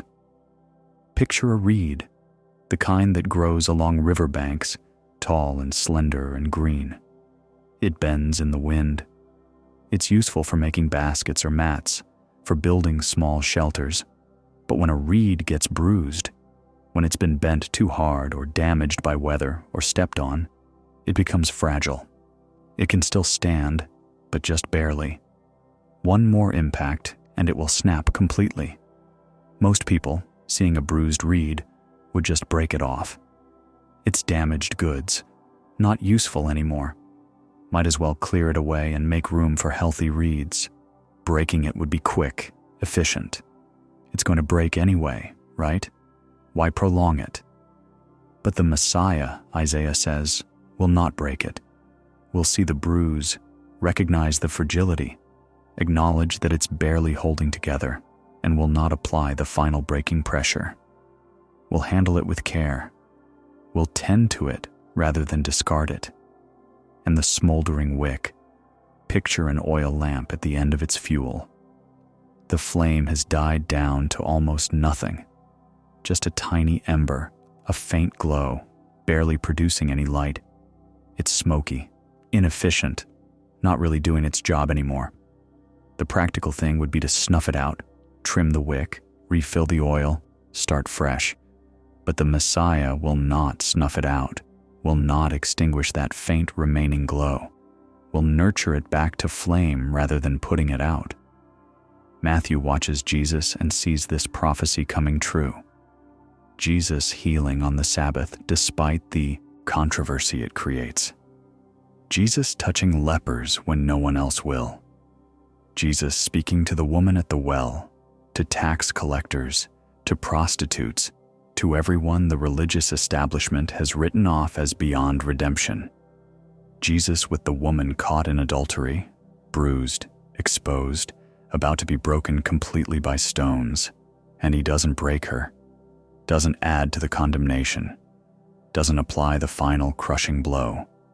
Instead, neither do I condemn you. Go and sin no more.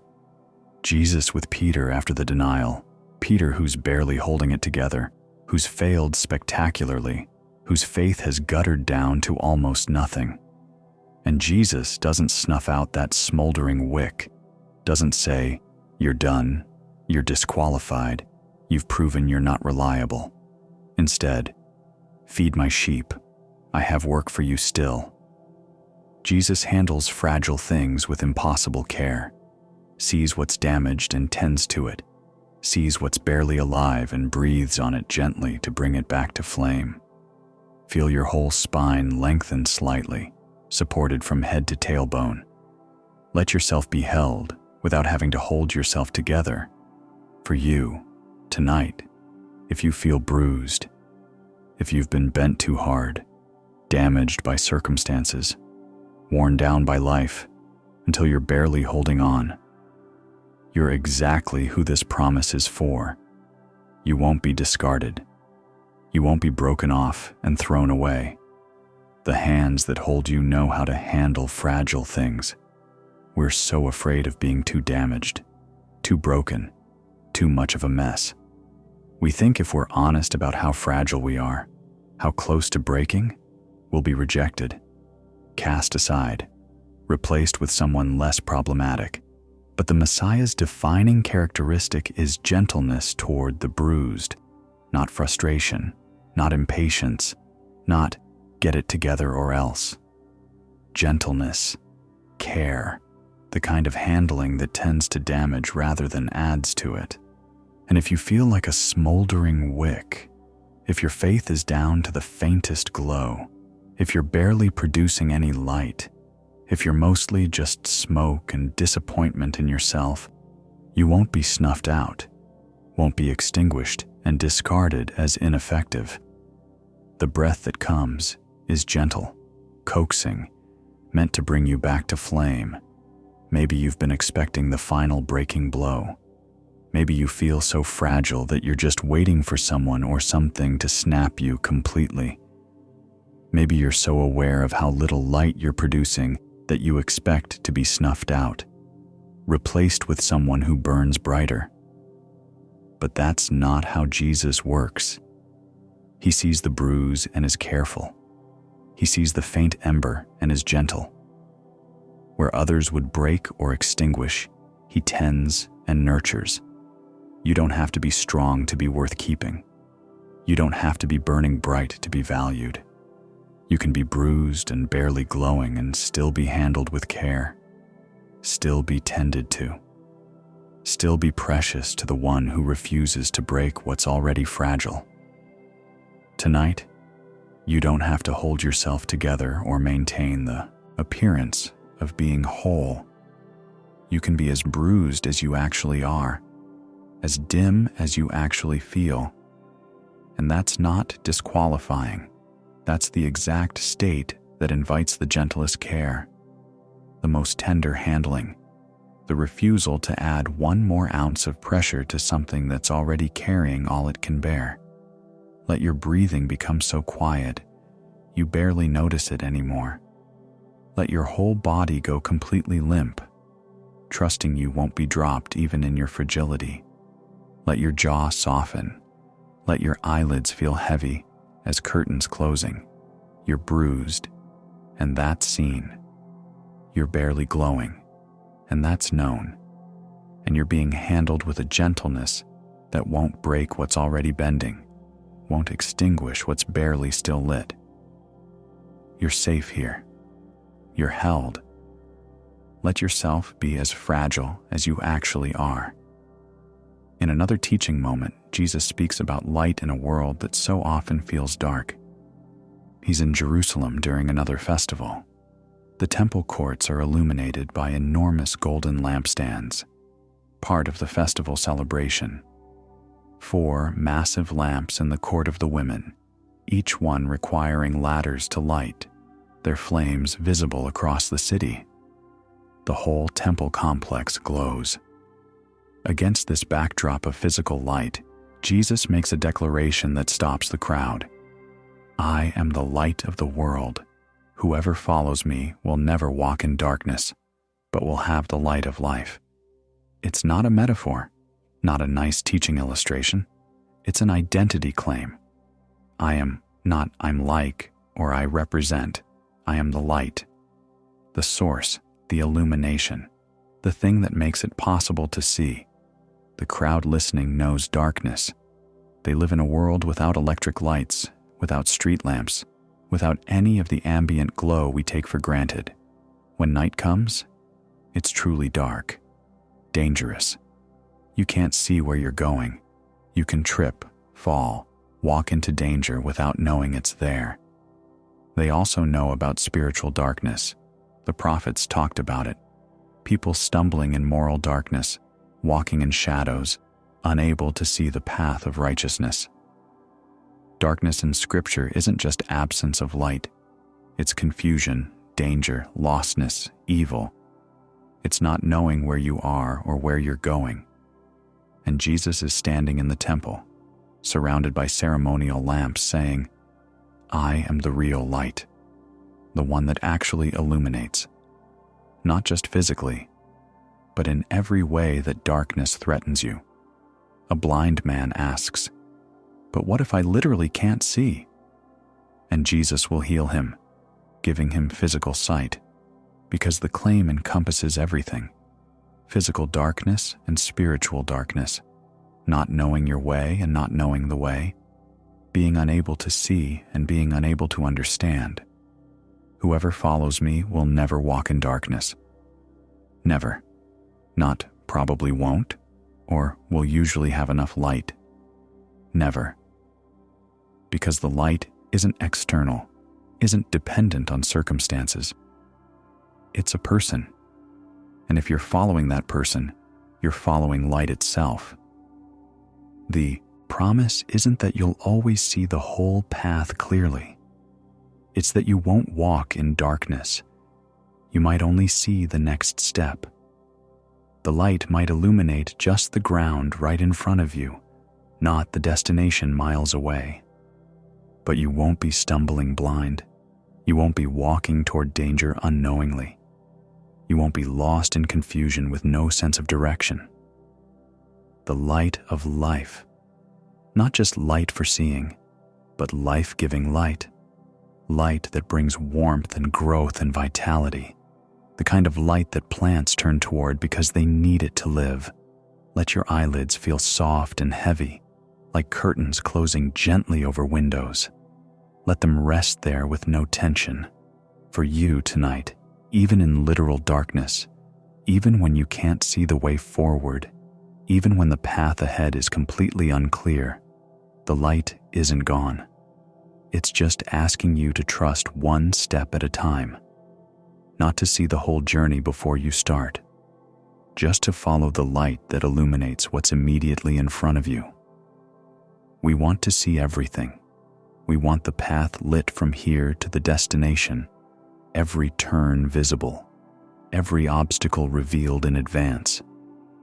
We want to know where we're going and how we'll get there and what challenges we'll face and how we'll handle them. But that's not how following light works. Light illuminates what's near. You see the next step, you take it. The light moves with you. You see the next step, and the next. You don't walk in darkness, but you also don't necessarily see miles ahead. Maybe tonight you can't see where your life is going, can't see how your current struggles will resolve, can't see the path from here to the future you hope for. Everything beyond the immediate feels dark, unclear, uncertain. That doesn't mean you're walking in darkness. It means you're being asked to trust light for the next step instead of demanding illumination for the whole journey. The light of life isn't just about direction. It's about vitality, about what makes it possible to grow and thrive. You can have perfect directions in the dark and still be dying, but light brings life, warmth, energy, the conditions for flourishing. Following Jesus means following the source of life itself, not just guidance for where to go, but sustenance for how to live. Not just answers for your questions, but energy for your journey. Not just clarity about the future, but life for right now. Maybe you don't feel alive right now. Maybe you feel more like you're surviving than thriving. Like you're going through motions in the dark rather than walking in vibrant life. That's okay. The light doesn't withdraw when you can't feel its warmth. The sun doesn't stop shining because you close your eyes. You're following the light of life even when life feels dark. Even when you can't see clearly. Even when you feel like you're stumbling rather than walking confidently. The promise isn't that you'll always feel illuminated. It's that you won't walk in darkness. That the light is there, whether you perceive it fully or not. Let your breathing become so slow and gentle that it's almost imperceptible. Let your whole body rest in the darkness of this room, knowing that physical darkness isn't the same as walking in spiritual darkness. Feel your heartbeat, quiet and steady. Let your face be completely smooth, no expression, no effort. You don't have to see the whole path tonight. You don't have to understand where you're going or how you'll get there. The light hasn't abandoned you just because you can't see far ahead. It's here, close, illuminating the next small step. And that's enough. One step at a time. One breath at a time, held by light even in the darkness. Let sleep find you here. On the cross, in his final moments, Jesus speaks 3 words that carry the weight of all human history. The scene is brutal. Golgotha, place of the skull, rocky and barren outside Jerusalem's walls. It's midday, but darkness has covered the land for hours. Unnatural. Oppressive, the kind of darkness that makes people whisper and look over their shoulders. 3 crosses stand against the darkened sky. 2 criminals on either side of Jesus, both dying their own deaths, caught up in their own agony. Jesus in the middle, beaten beyond recognition, crucified under a mocking sign, King of the Jews. The crowd that was there earlier, shouting, mocking, gambling for his clothes, has mostly dispersed. Who wants to watch a man die for hours? A few remain, some religious leaders making sure he actually dies, some women who followed him from Galilee standing at a distance, John the beloved disciple staying close because Jesus asked him to care for his mother. Jesus has been on the cross for 6 hours. The physical torture is incomprehensible. Crucifixion is designed to maximize suffering. Asphyxiation, the weight of your own body working against you. Every breath an agony. The slow, crushing realization that you're going to die this way and there's nothing you can do to stop it. He's already spoken from the cross. Forgiveness for those executing him. Assurance to the thief beside him. Care for his mother. A cry of abandonment to the Father. He's been offered sour wine for the pain. His body is shutting down. And then, at the end, he speaks again. Not a cry of pain, not a plea for mercy. A declaration, loud enough to be heard, clear enough to be understood. It is finished. 3 words in English, 1 word in the original Greek. Tetelestai. It's an accounting term.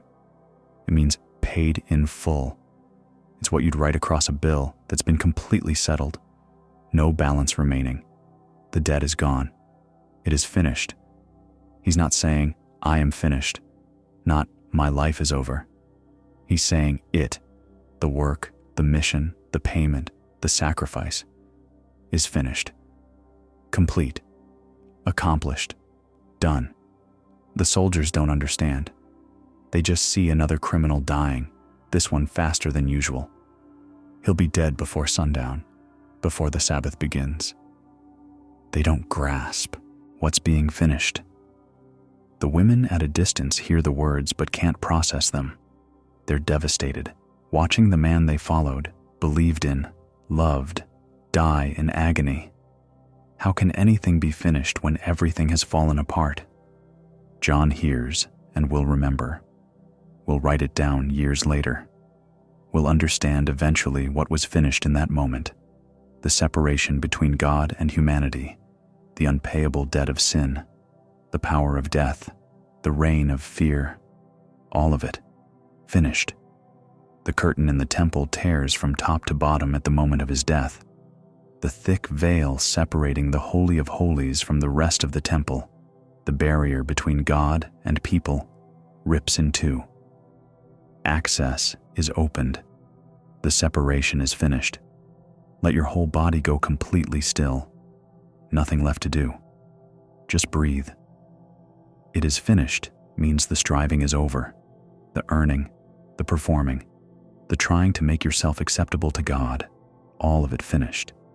Not because you completed it, because Jesus did, on the cross, in his death.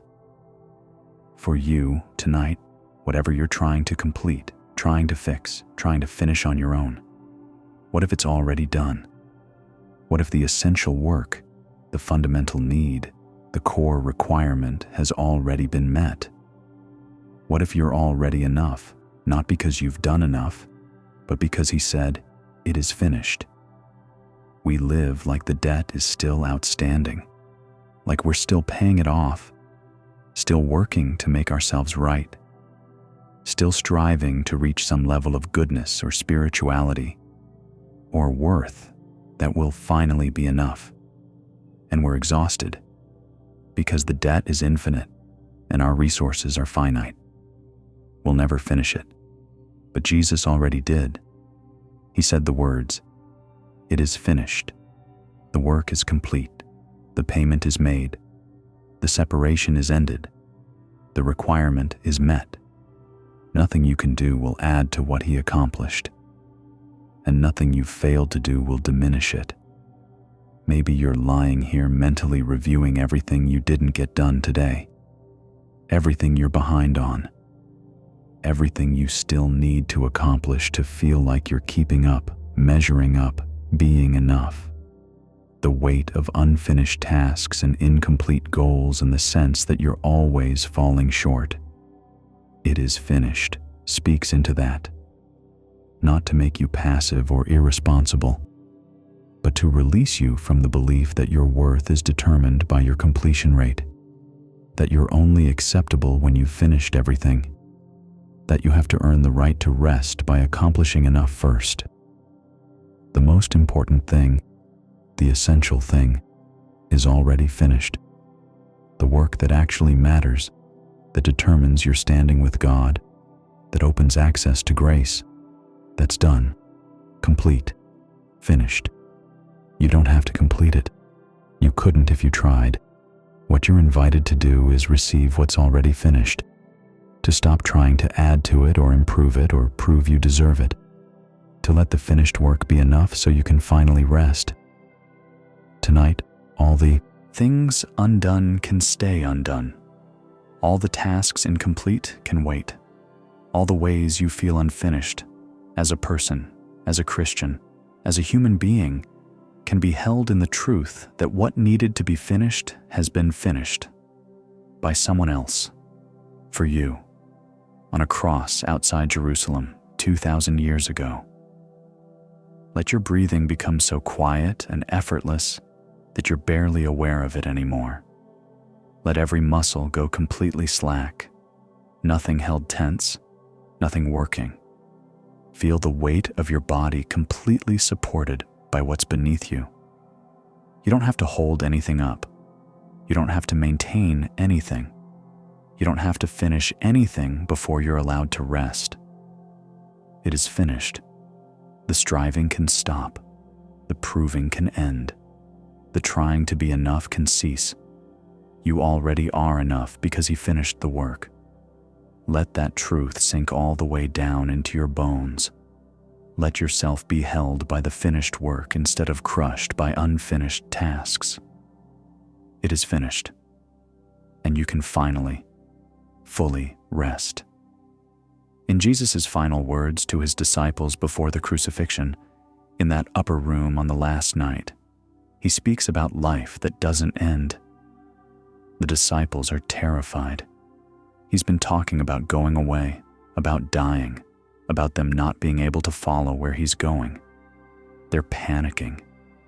Everything they've built their lives around for the past 3 years is about to be taken away. Peter interrupts. "Lord, where are you going?" His voice has an edge of desperation. "Why can't I follow you now? I'll lay down my life for you." Jesus looks at him with something like sadness. Peter means it. He genuinely believes he'd die for Jesus. But Jesus knows what Peter doesn't yet, that courage fails, that intentions aren't enough, that the test coming is harder than Peter can imagine. "Will you really lay down your life for me?" Jesus asks gently. "Very truly I tell you, before the rooster crows, you will disown me 3 times. Peter is shaking his head, protesting, insisting. But Jesus has moved on. He's looking at all of them now.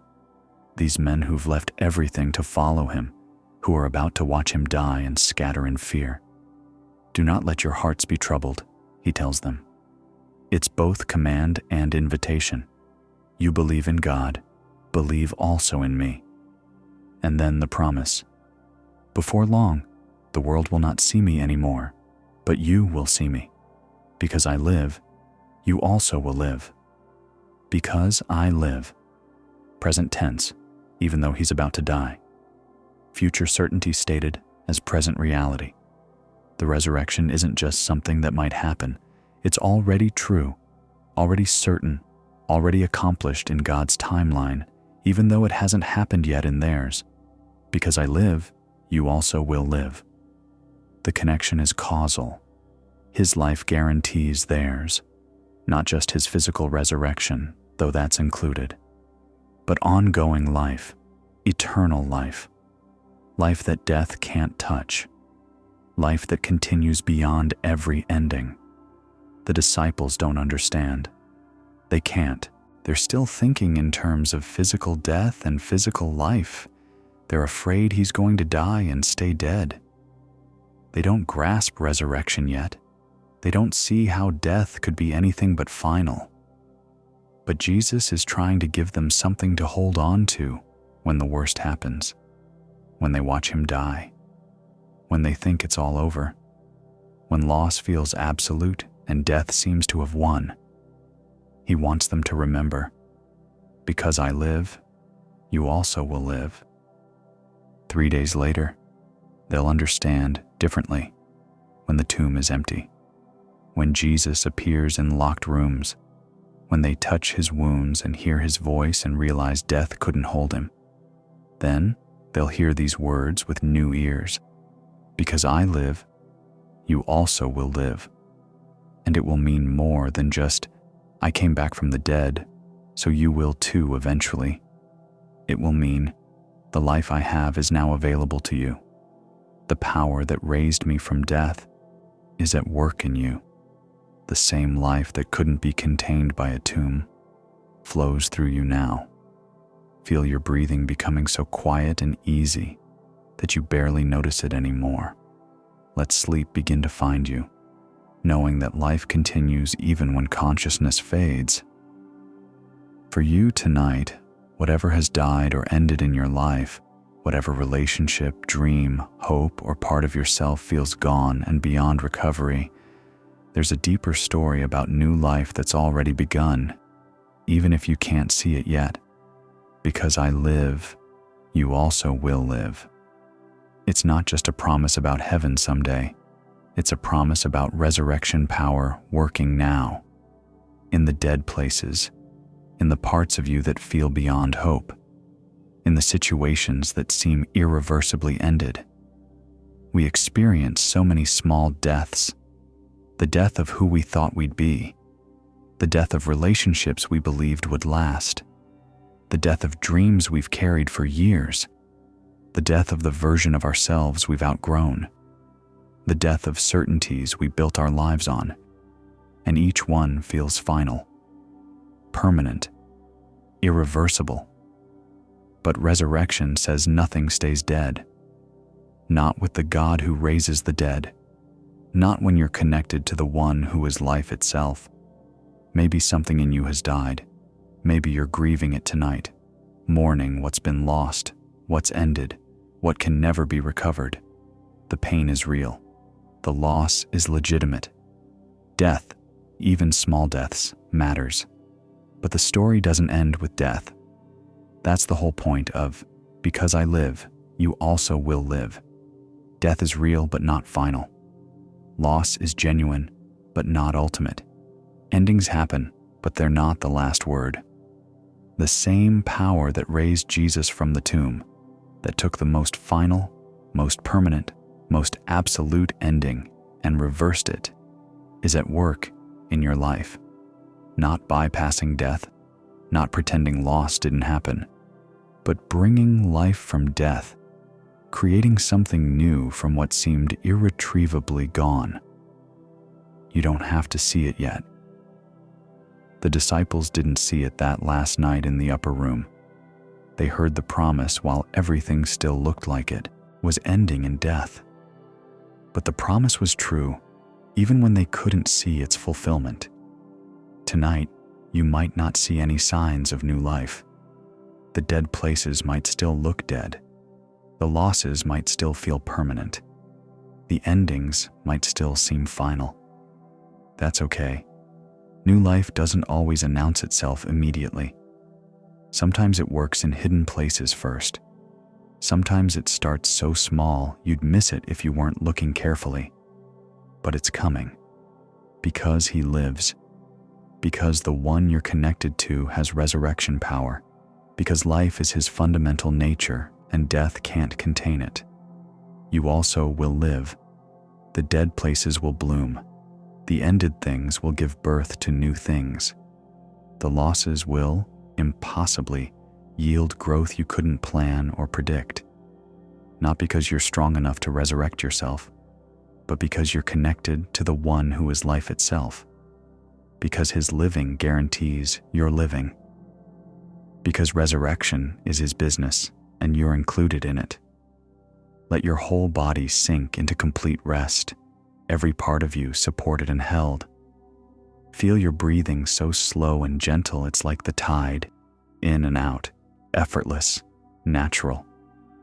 Let your eyelids stay closed, heavy and still. Let your mind release its grip on thoughts, letting them drift away like clouds. You don't have to see the new life yet.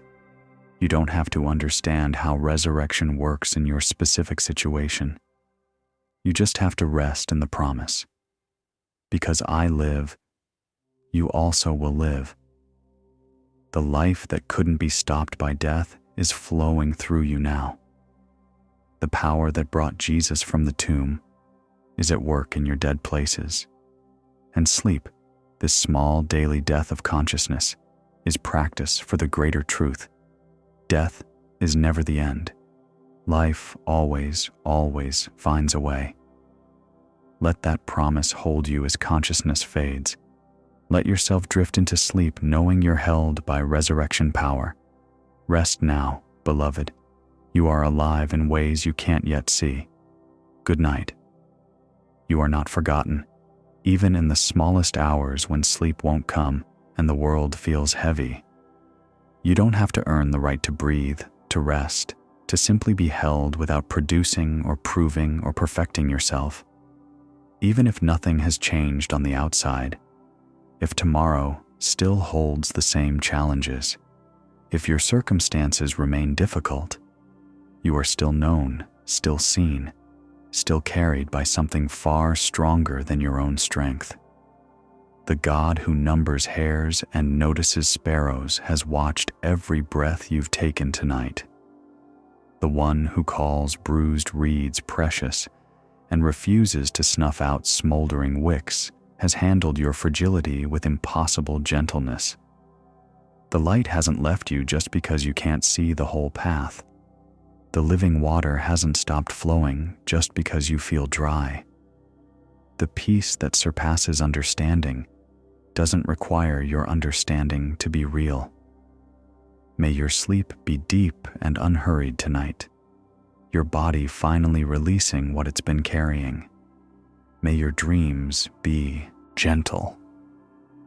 May you wake tomorrow knowing you're not starting from zero with God, that the work is finished, that you're already loved, that grace is already yours.